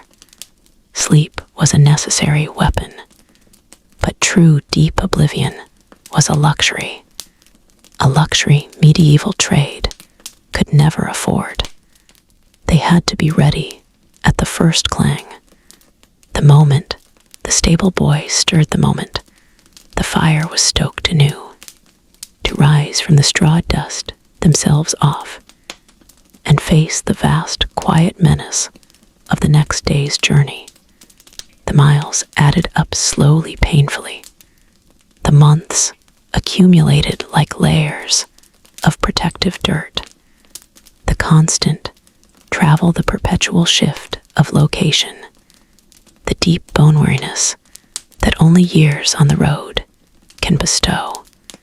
The fire reminds us of the respite, the brief, beautiful warmth before the cold returns. The fire reminds us of the trade-off, the exchange of peace for passage. This is the profound, beautiful, terrifying exhaustion that powered the engine of Europe. Year after slow, difficult, the fire breathes low now, a heavy settling sound of consumed pine and spent heat. The deep amber glow pulses against the wet stones of the hearth. It is the hour of the true cold, the hour when the frost reaches inside the woolen cloak and finds the soft tissue. The merchant Isidore sits, close his knees, aching from the saddle, his eyes weighted down by months of seeing only horizon and road dust. He does not move. He simply receives the heat, receives the amber glow upon his face. The fire speaks only in whispers, now soft, shushing sounds, like secrets being shared between the wood and the flame. The secrets of the road, the secrets of the silver weight in the saddlebag. The iron grip of the night holds the hospice outside, a profound, cold, a dense silence that sucks the sound from the air, leaving only the low snorts of the tied horses and the deep, rhythmic breathing of the sleeping guards. Sleep is a costly luxury, a deep surrender that the road demands you earn.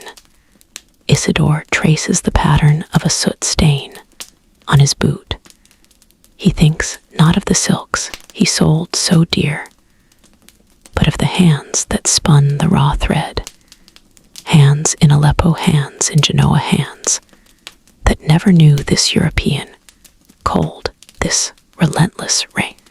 He bought cheap, he sold high, he maximized the distance between the source and the sale. Was that a sin? The fire does not judge him. The fire only offers warmth, a simple transaction of wood for heat, for survival. But the silver in his pouch feels heavy tonight. It feels heavier than the pure value of the coin. It is weighted down by the invisible debt of distance, of labor, of longing. The smell here is terrible. It is the smell of humanity, compressed by necessity. Wet wool and stale sweat, old smoke, and the musky scent of unwashed hides. It is the smell of the journey, the true perfume of profit. He closes his eyes, and the heat stays behind his lids, a red warmth against the darkness. He remembers the look in the eyes of the man who sold him the amber beads. The man needed the coin more than the beauty of the stone. Need is the merchant's true currency. Need is the wind that fills his sails across the cold sea. Need is the engine that drives the journey. He hears the guards shifting restless sleep, a soft groan from the corner where the mule handler sleeps, wrapped tight in rags. Every movement a reminder of vulnerability. Every sound a marker of the dangerous distance from home. The fire crackles once loud, and sharp, a momentary spike of heat and sound. Isidore leans in closer, seeking the comfort, seeking the quiet reassurance. He seeks the fire's truth. The fire promises nothing but temporary warmth. The road promises nothing but constant risk. He breathes deeply, drawing in the scent of burning pine, the scent of safety, the moral grays of the road. They settle around him like the smoke. They cling to his cloak. They coat his tongue. They sit heavy on his soul. He is the bridge between scarcity and desire. He is the man who makes the world move. He is the necessary thief. He is the one who suffers the cold, so others may have the luxury of spice and silk. The road takes its toll, slowly, inexorably. It takes the comfort of clear conscience. It takes the softness of his hands. It takes the simple knowledge of where he belongs. He belongs here now, by the low dying fire. He belongs to the weary brotherhood of travelers. He belongs to the trade route. And the road waits for the dawn. The road waits for the thaw. The road waits for the next coin to be earned. The fire subsides now, a low red poolsing coal, just enough warmth to keep the night at bay, just enough memory of heat to face the cold morning. Isidore breathes in the dust and the smoke and the heavy weight of his purpose. He breathes the silent promise of another day of cold travel, another day, another journey, another necessary weight of silver earned. He is the vessel of the trade. He is the traveler of the gray road. He is the merchant sleeping fitfully by the fire. And the fire knows everything. The fire knows everything. The our glow softens now. The fire has diminished to a low coal hush, a breath of gray smoke, scenting the great stone counting house. The tally is complete. The silks unrolled and sold. The spices weighed, measured, and forgotten. The final sum sits heavy, a quiet mountain of coin, gold that gleams dull under the hearth light. This is the end of the road we followed, the end of the dust in the throat, the end of the long cold nights under stars that never moved fast enough. But is it the end of the journey? A true history never simply stops. It leaves ghosts.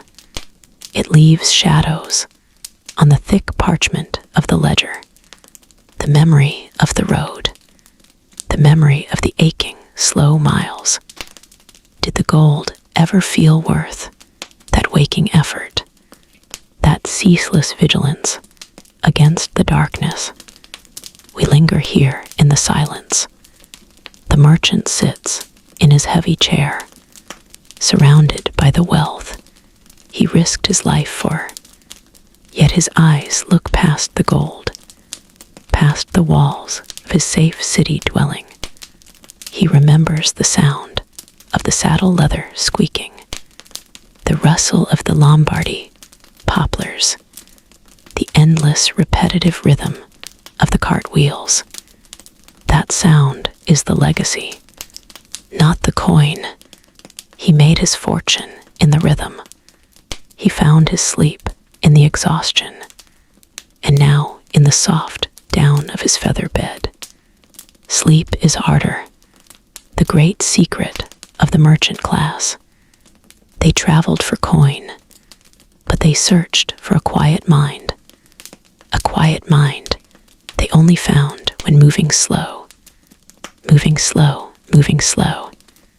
The years pass like pages of the ledger, turned by a tired hand.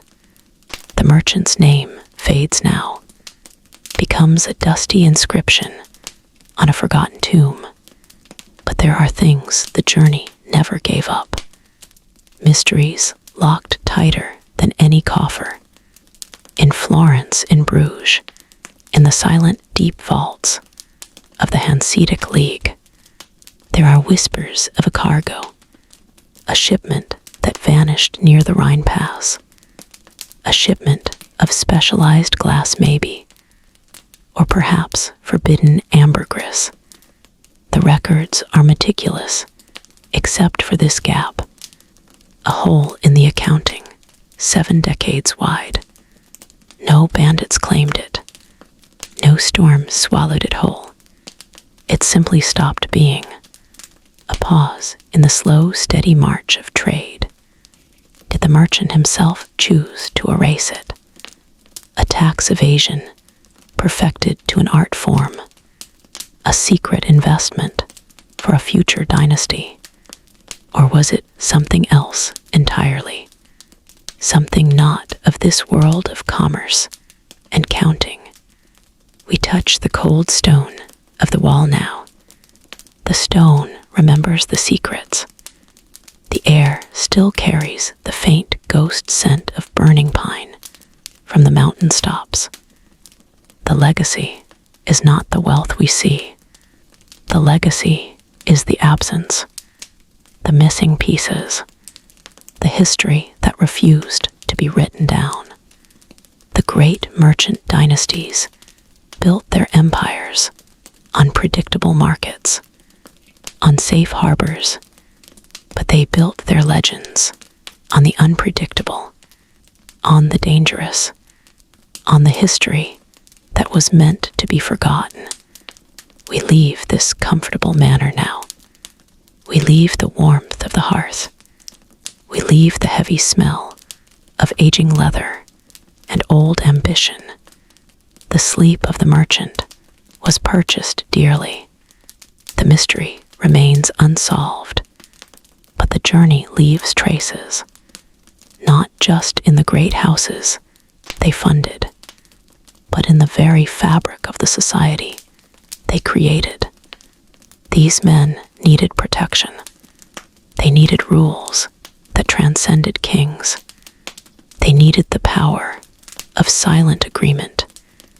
Next time Nasrullah seeks the heart of that power, the hidden structure that bound the continent, the secretive meetings held behind locked doors, we will venture into the cold, silent world of the guild halls, the places where the true power was measured, not in gold or silver, but in ritual and oath.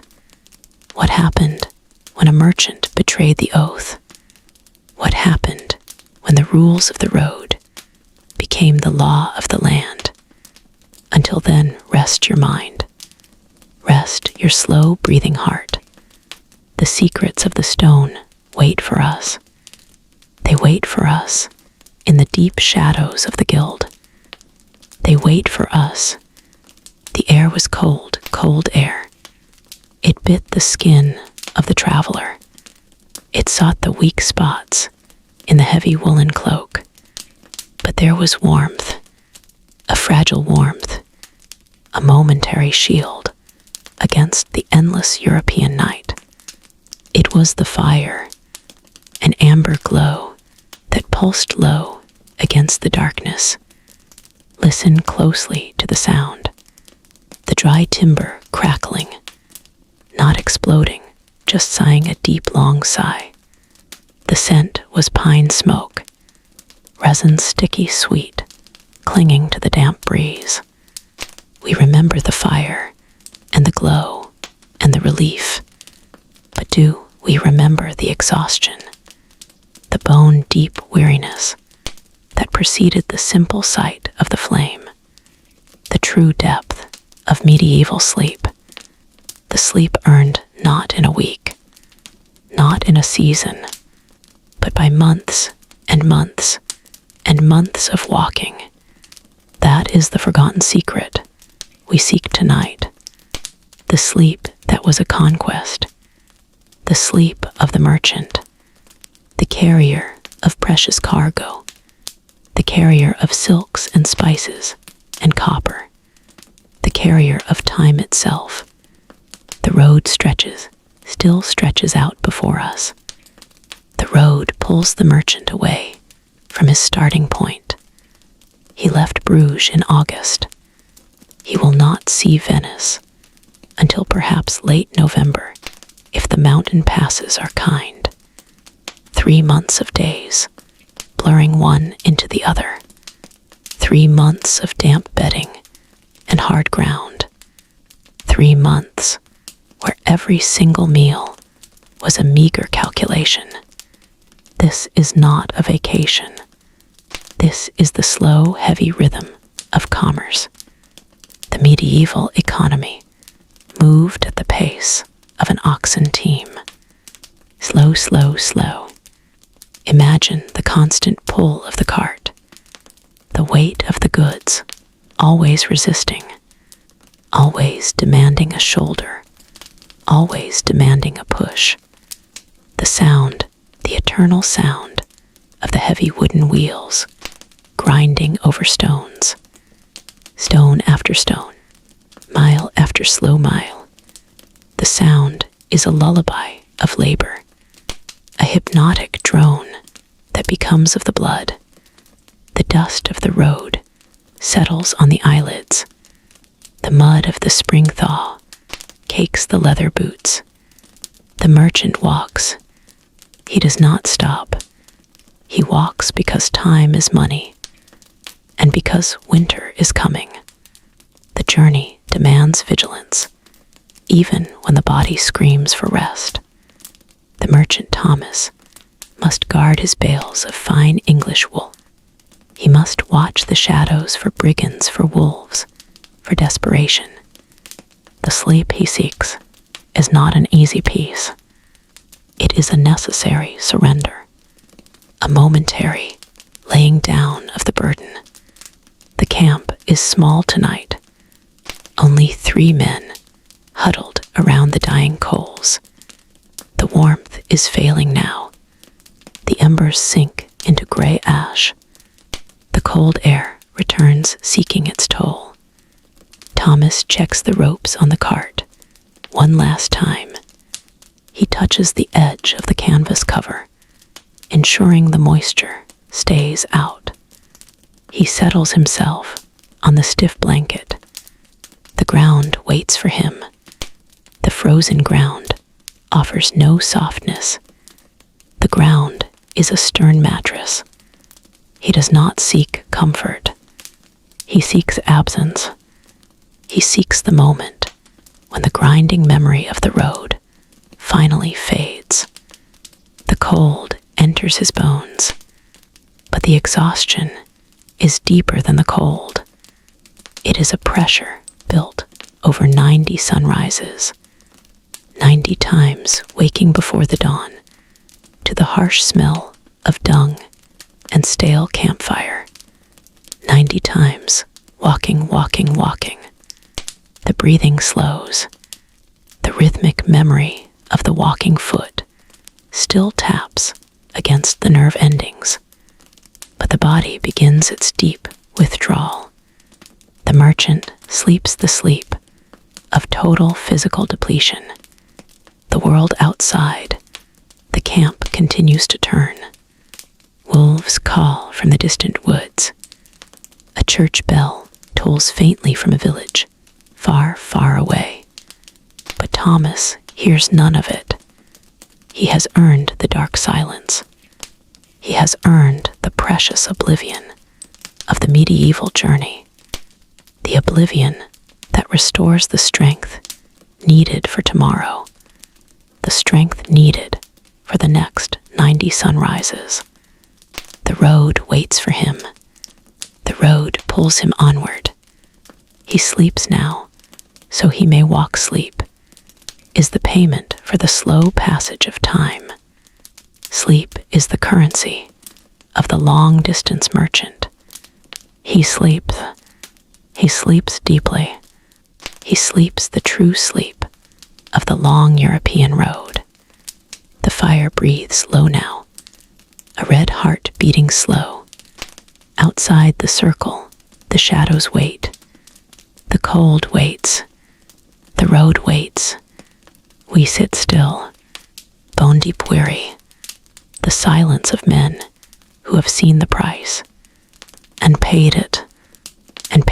The cost of cinnamon is not measured in silver alone. The cost of fine Flemish cloth is not just the loom's labor. It is measured in the miles of mud that clung like malice. It is measured in the damp that seeped into the very viscera. It is measured in the harsh decisions made under a starless sky. Think of the cold, not the refreshing kind, but the hungry cold, the kind that settles inside your marrow and stays. The frozen breath clouds out a ghost of a promise of home, a promise of warmth, always just beyond the next rise. We smell the rancid grease used to waterproof the leather. We smell the wet wool clinging like thick, heavy regret. We smell the unwashed bodies pressed close seeking that shared animal heat. And we smell the sweet, heavy smoke of pine and damp moss. This is the scent of profit. This is the scent of survival. The merchants we praise in the history books, the brave adventurers. They often walked on a line too thin to measure, the line between shrewdness and sin. They faced the bandits, yes. They faced the tax collectors who demanded a cruel share. But oh, F10, the deepest battle, was the one fought in the mind, a quiet war against necessity. How many times did the merchant look at the sick man, the man who carried the heavy pack of salt, and leave him behind? The caravan cannot stop. The schedule demands speed. The contract is iron. The life is expendable. The road demands this harsh arithmetic. One life exchanged for 20 pounds of pepper. One moral compromise exchanged for safe passage at the toll bridge. This is the gray trade, the bitter taste of necessary evil. The gold in the pouch feels warm to the touch. It feels like success. But sometimes, in the deep dead of night, it feels only like the weight of unforgiven acts, the weight of the silent choice, the choice to look away. The fire crackles a small sharp sound, a rebuke to the silence. It throws amber light onto the tired faces, faces etched with the geography of hardship. They are good men, maybe. They are not monsters. They are just men who traded comfort for coin and found the coin bought back only a sharper kind of fear. Fear of loss, fear of the taxman, fear of God, who watches all the ledger entries, not just the gold, but the heart. The wind outside the makeshift stable howls low, a sound like a long-forgotten prayer, a prayer for the honesty lost somewhere back near Lyon, or maybe lost by the dark waters of the Rhine. They sold the cloth, they bought the spices, they brought back the wealth that built the stone manor houses, but they brought back something else too, a stain of knowing, a weariness that no sleep can cure. The slow, steady chewing sound of the oxen tied nearby is a comfort. Dumb animals, they just walk. They do not tally the human debt. We envy the beasts, their simple task. We envy their unawareness. We envy the simplicity of cold and hunger when we deal in the complexity of greed and salvation. The cold presses hard against the edges of the firelight. The road remains, demanding its sacrifice, demanding the next mile, demanding the next heavy decision.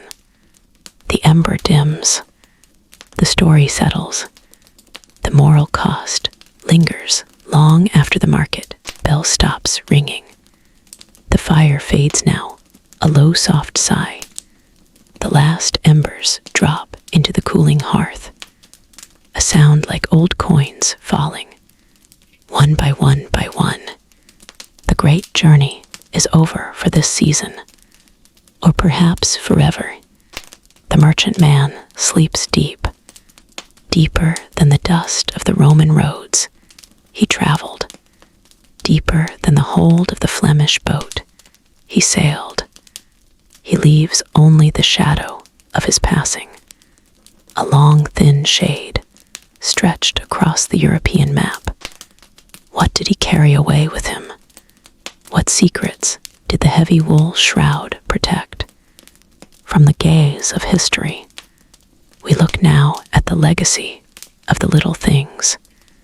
The account book bound in dark cracked leather, the vellum pages whispering of debt and of fortune.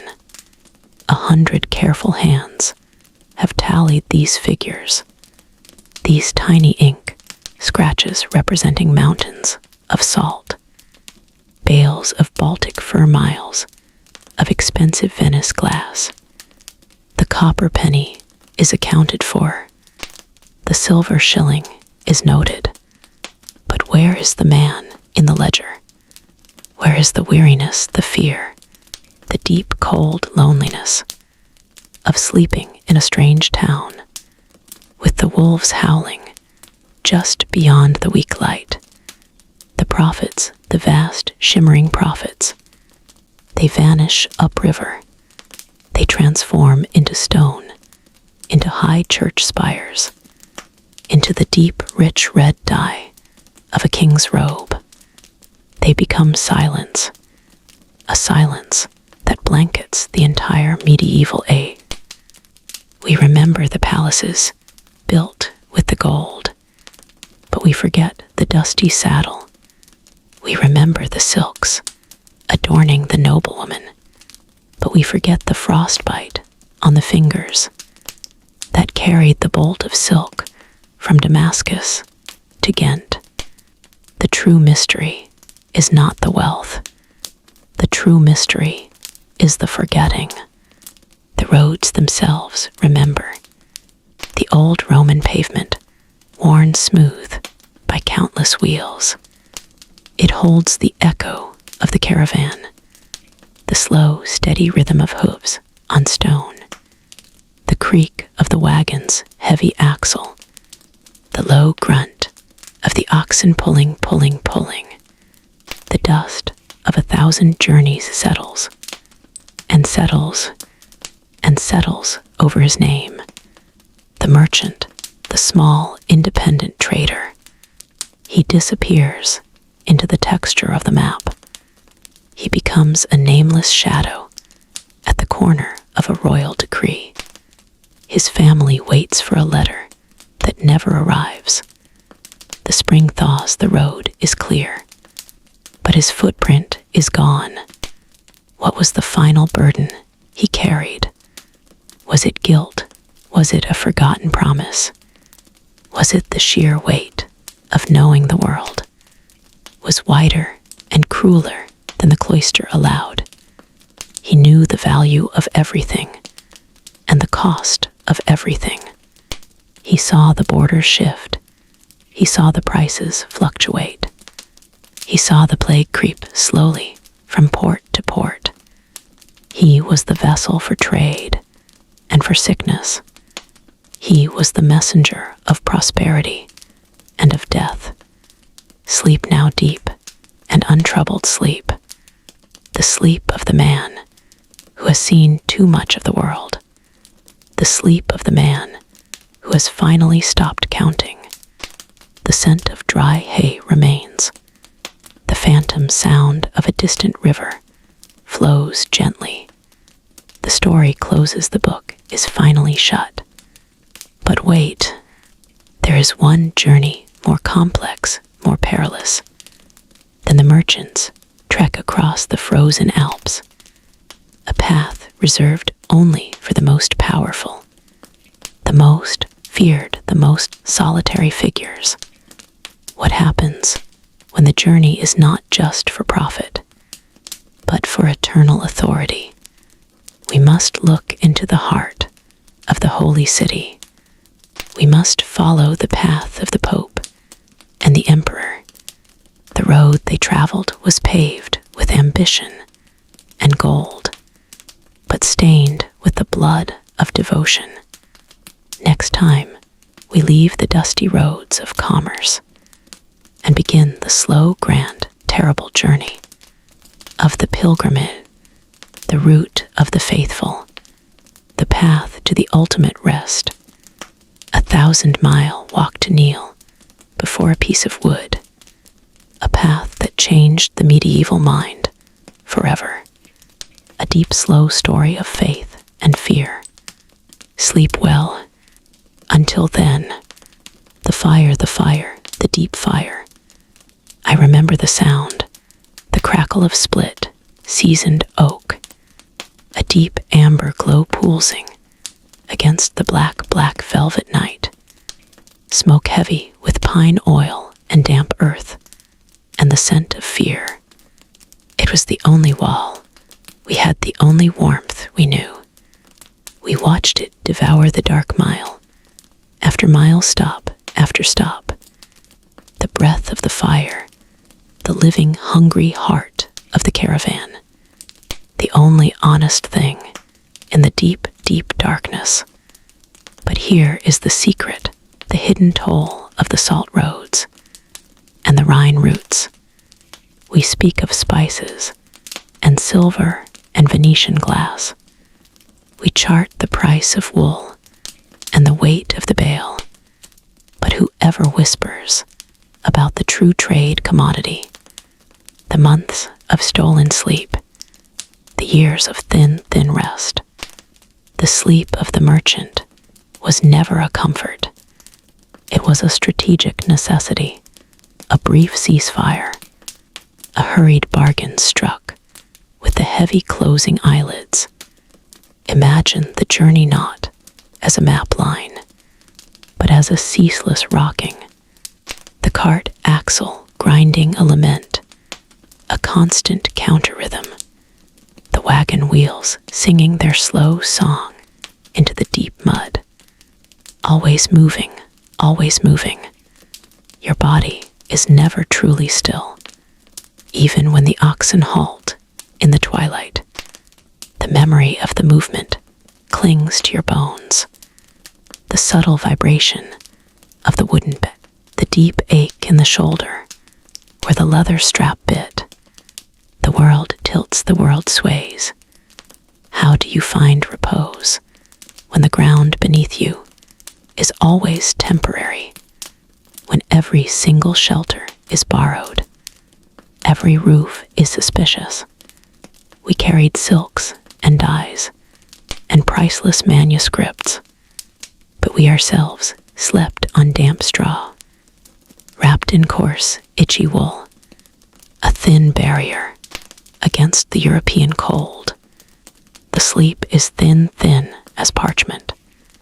It is a surface sleep, one eye scanning the shadows for the flash of steel, one ear listening for the change in the wind, the sudden snap of a dry twig, the soft tread of a hungry foot. The fear is the tax collector that demands payment every single night. It costs you deep slumber. It takes your rest. The mind of the merchant becomes a strange territory, a land where dream and waking blur like roadside mist.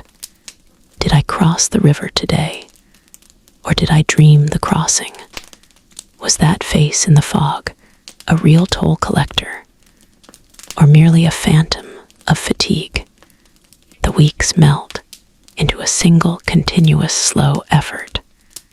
The rhythm is hypnotic. The slow swing of the lantern on the central post. The low murmur of the guards, their half-whispered stories of home. Stories of solid walls, of deep warm beds.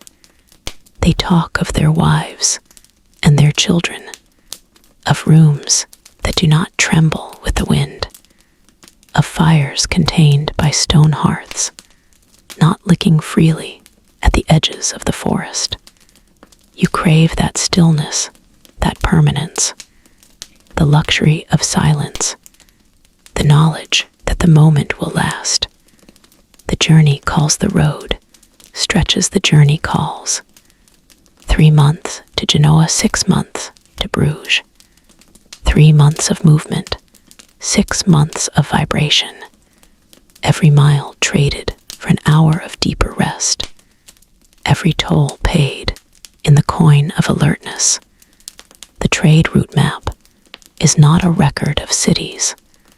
It is a record of exhausted breath, a catalog of moments where the eyelids grew heavy.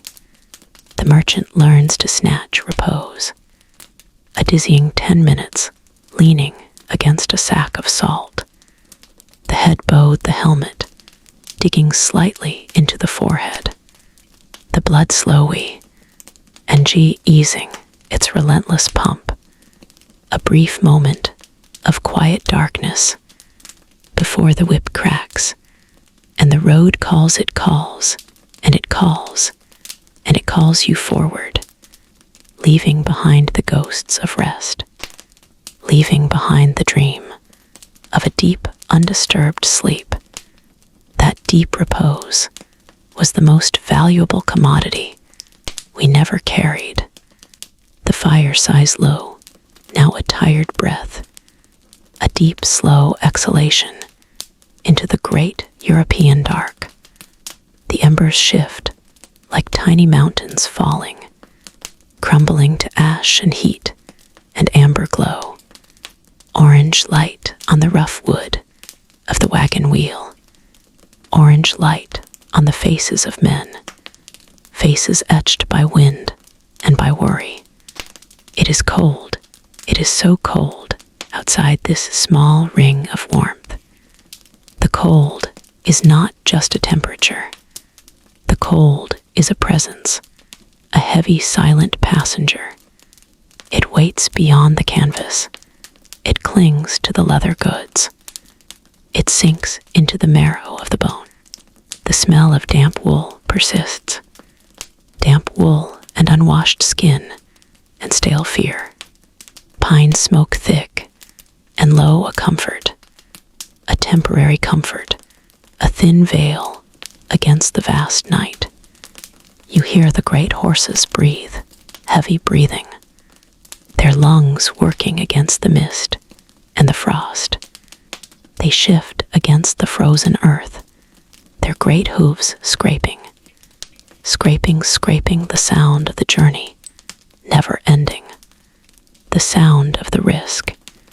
Look at the sacks piled high behind the canvas, silk from the east weightless and deadly precious, saffron threads that cost a human lifetime, tin from the north, heavy raw metal ambition.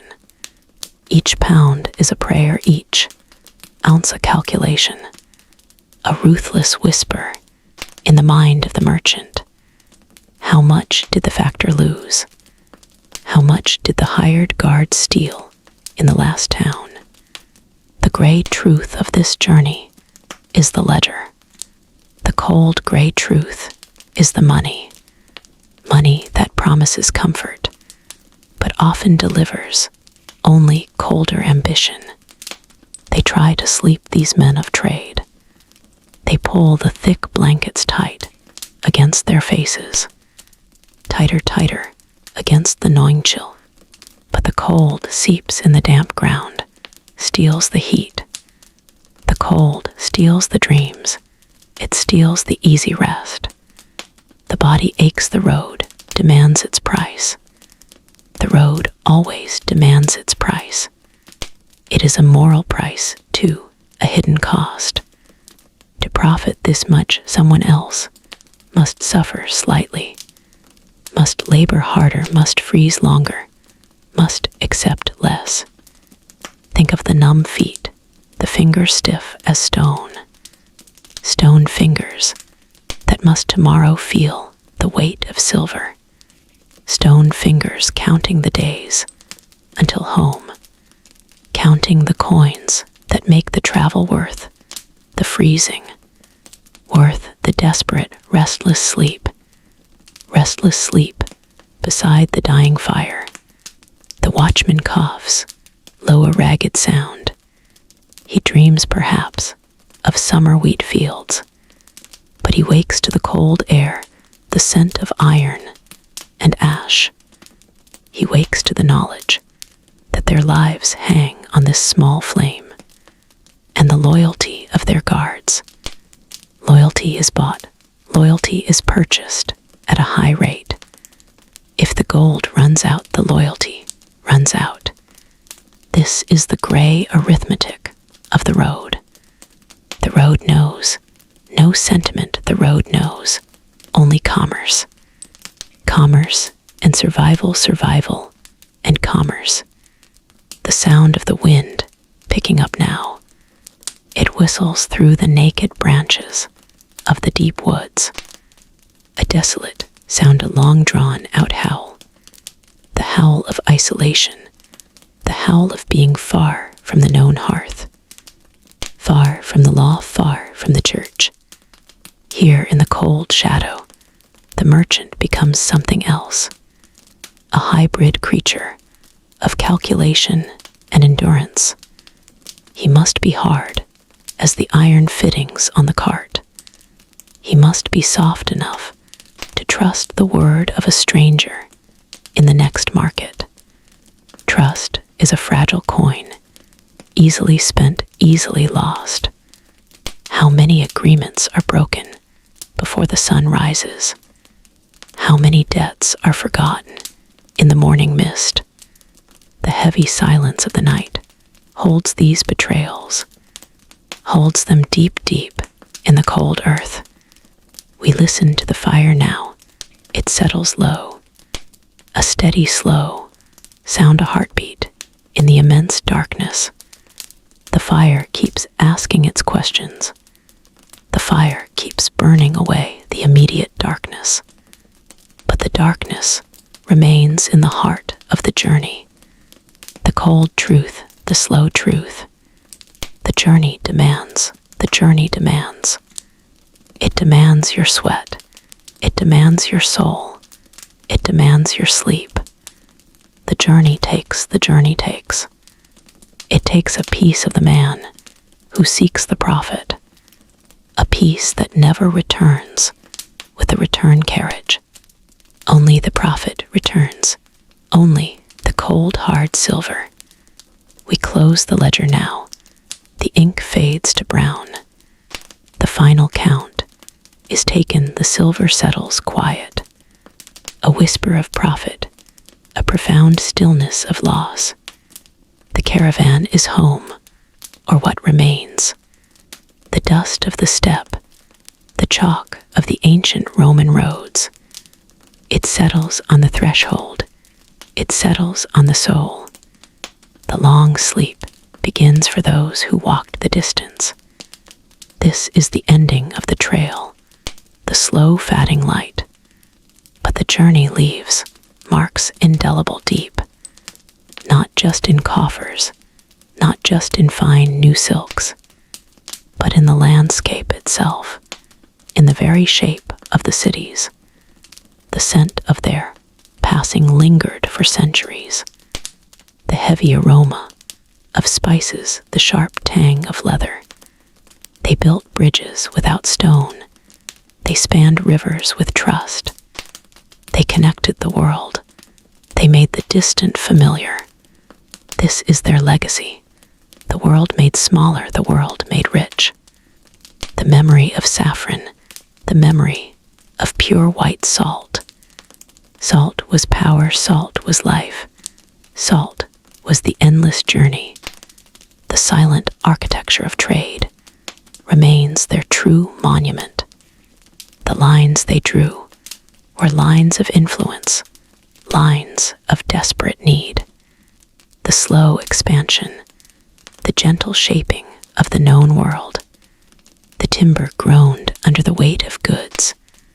The harbor water lapped softly. But the map does not tell the whole story. The true wealth, the unseen burden of knowledge. What did they see in the mountains they did not speak of? What silence held the greatest danger, the darkest truth? The deepest mystery lies not in the routes they followed, but in the secrets. They carried secrets wrapped in linen, secrets pressed in fragile wax. Secrets whispered only to the empty fire, only to the cold moon. They are buried, now deep, beneath the foundation stones of the market halls. The sound of their voices is gone forever. The scent of their traveling chests is only an echo, only a breath. A great and profound silence, a deep velvet silence, settles upon the maps. The earth remembers the earth, remembers their slow footfalls, the patient tread of the oxen, the weary hoof fall, the weight of the silver, the burden of the responsibility. The road whispers, softly whispers of movement.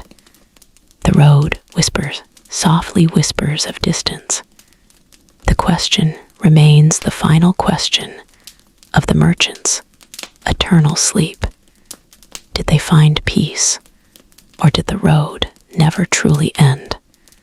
Did the rhythm of the journey pulse still beneath their dreaming eyelids? A hypnotic pulse, a quiet, slow rhythm.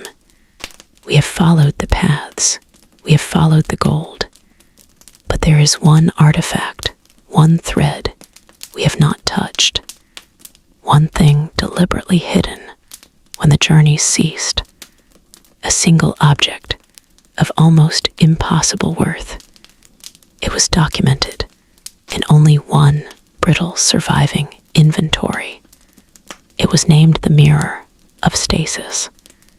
The Mirror of Stasis, said to show not the reflection of the person, but the true cost of their commerce, the weight of every transaction, the accumulated cost, the moral shadow of all that slow trade. The mirror of truth, the mirror that judges, the mirror that waits. Where did it go when the final ledger was closed? Did it shatter under the weight of history, under the weight of all that silence? Or does it wait somewhere in the darkness of an untouched vault of silent stone? We will seek the mirror, now the mirror that remembers the ancient trade. The mirror of stasis awaits our slow, hypnotic search. Join us next time we delve into the dark vault, the cold, silent vault, and perhaps we will find more than just a dusty reflection. We seek the mirror, we seek the stillness, we seek the truth. Deep in the dark earth, deep in the slow history, the fire, the memory of the fire. It was always the fire, the low, low growl of the crackling wood, sending sparks like tiny panicked stars into the velvet night. A scent of burning pine, a scent of burning, resin, a comfort and a terror. The amber glow, the only boundary between safe and wild. We think of gold and silk, When we think of the medieval merchant, we imagine the transaction, the clever deal, the final profit. But what was the true secret they guarded? What was the cost paid in hours, in silence, in darkness? How did a man sleep for months and months and months when his whole fortune rested on a creaking cart and a cold blade? This is the story of the rest they never truly knew. History Lullubay presents Medieval Merchant Journey for Sleep. Months of trade travel, the road, the ribbon of mud and dust stretching endlessly from Bruges to Venice, from London to Genoa. Not weeks, but seasons were consumed by the travel. The sun rose the sunset, over fields of ripe grain, over forests of dark oak, over mountains of unforgiving stone. The world moved slowly then, and the merchant moved slowest of all, tethered to the pace of the ox, tethered to the rhythm of the weather. He carried luxury on his back, cinnamon F, ram the east, fine wool from the north. He slept in the shadow of poverty, a thin pallet, a rough wool blanket, a bed shared with strangers and lice. He never truly unpacked. Everything remained near. Everything remained ready. Ready for flight, ready for defense, ready for the sudden awful noise. The night in the medieval tavern was thick, thick with the smell of spilled ale and damp straw, thick with the breath of 20 exhausted souls. The snoring, the muttering, the heavy boots dropped onto the stone floor.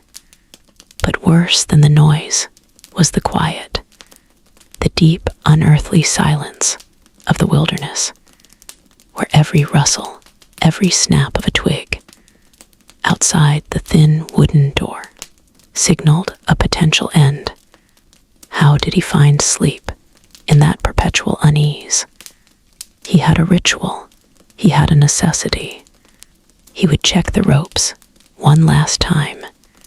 He would touch the hidden purse at his belt one last time. He would listen to the wind shift one last time. Then he would try to empty his mind. He was a man caught between civilization and chaos. His wealth was a target, a heavy weight strapped to his consciousness. Sleep was not rest. Sleep was a necessity, a dangerous vulnerability, a brief surrender to the possibility of dawn, finding him ruined. The low fire still burned in the common room, a flickering red eye, watching. The mind of the merchant was a ledger, always adding, always subtracting, always calculating risk. Even when the body was still, the mind moved, calculating the toll, rode the bribe, the weather delay. The anxiety of the journey was the true cargo. He carried it across the Alps, across the Rhine, across the heart of Europe. And that cargo never diminished. We imagine the joy of the sail. We forget the months of fear preceding it, the cold nights, the deep ache in the bones, the constant need for vigilance. The road offered him nothing, only passage, only dust, only the brief amber warmth of the fire. Before the long, cold journey began, the fire must not go out. He closed his eyes and tried to hear the rhythm of the ox cart, tried to feel the sway of the road, tried to remember the sound of home, far, far away. Let the darkness come. Let the stillness hold, just until morning. The long journey continued. The long sleep waited. The fire breathes low now, a deep orange pulse, the sentinel flame, against a world of black ice. We stay here, still near the ash heap of yesterday, watching the timber fall in on itself. The scent of burning pine thickens, a sweet, resinous balm. It tries to cover the other smells, the true smells of this journey, the human cost, the cold that is not just temperature. It is a flavor, a metallic taste of iron and damp wool. It seeps into the soles of the boot. It climbs the bone like ivy, and the smell of the road, the waiting road. It is dust and old rain, and the heavy tang of animal sweat. The beasts, they shoulder the load, the silent partners in this grim trade. They carry the silk that feels like nothing, but is weighed down by 1,000 miles of effort. They carry the spices, cinnamon, cloves, nutmeg, fragrances meant for the halls of kings. But here, by this low fire, they mask the scent of fear, the constant low hum of fear. It is the fear of the merchant that fuels this, not just the desire for gold, but the gnawing necessity, the need to repay the debt, the need to justify the long absence, the soul-shredding grind of months away from the hearth. The moral grays settle like the ash on the coals. He knows this wealth, this eventual comfort he seeks. It is built on the sleep debt of his guards. It is built on the risk, the gamble of their lives for his inventory. Look at them shifting in the dark periphery, wrapped tight in oilskin and silence. They trust the fire. They trust the fact that the merchant pays them. But the merchant pays them only if the cargo arrives. The cargo must arrive. That simple fact is the heaviest thing they carry, heavier than the bales of Flanders cloth, heavier than the ingots of tin. The sounds of the night are deceptive. The crackle of the wood is comforting, a lullaby of destruction. But listen closer. The slight metallic chime, the guard's sword shifting in its scabbard. A reminder, always a reminder, of the sudden violence that waits just beyond the glow. The wind whispers the names of the abandoned, those who started this journey but never reached the gate. They froze, or they bled, or they simply disappeared into the deep European wood. And the merchant watches the heat, the amber glow, and he wonders about the coldness inside him, the calculation that allows him to keep moving, to push the men and the beasts for just another 2 hours, just another 5 miles, before stopping here in the exposed vulnerability. He remembers the promises he made to the wife, to the children, that the next trip would be the last one, the one that secured their future. But trade is a serpent. It swallows the future whole and demands endless sacrifice. The gold is never enough. The travel never stops. The waiting never ends. We wait by the fire. We watch the heat dissipate slowly. The light grows weaker. The cold grows stronger. Always stronger. A patient predator. It smells of wet earth and ancient stone, waiting for the merchant to close his eyes just a little too deeply, waiting for the sentinel to miss one crucial shadow, the cost of a silk thread, the weight of a single spice. It is measured in the hours lost to true rest. It is measured in the cold ache of the bone. It is measured by the fire's slow, dying breath. The fire now settles low, low, low. A whisper of amber light remains. The long journey of the merchant is done. The bales are unloaded, the silver counted. But what remains, what truly remains, beyond the ledger, beyond the counting house, is the memory, the phantom weight of the road, a cold dust clinging to the soul, the legacy of the medieval traveler. It is not written in stone. It is not carved in wood. It is mapped only in the faint echo of their footsteps, the invisible cartography of commerce.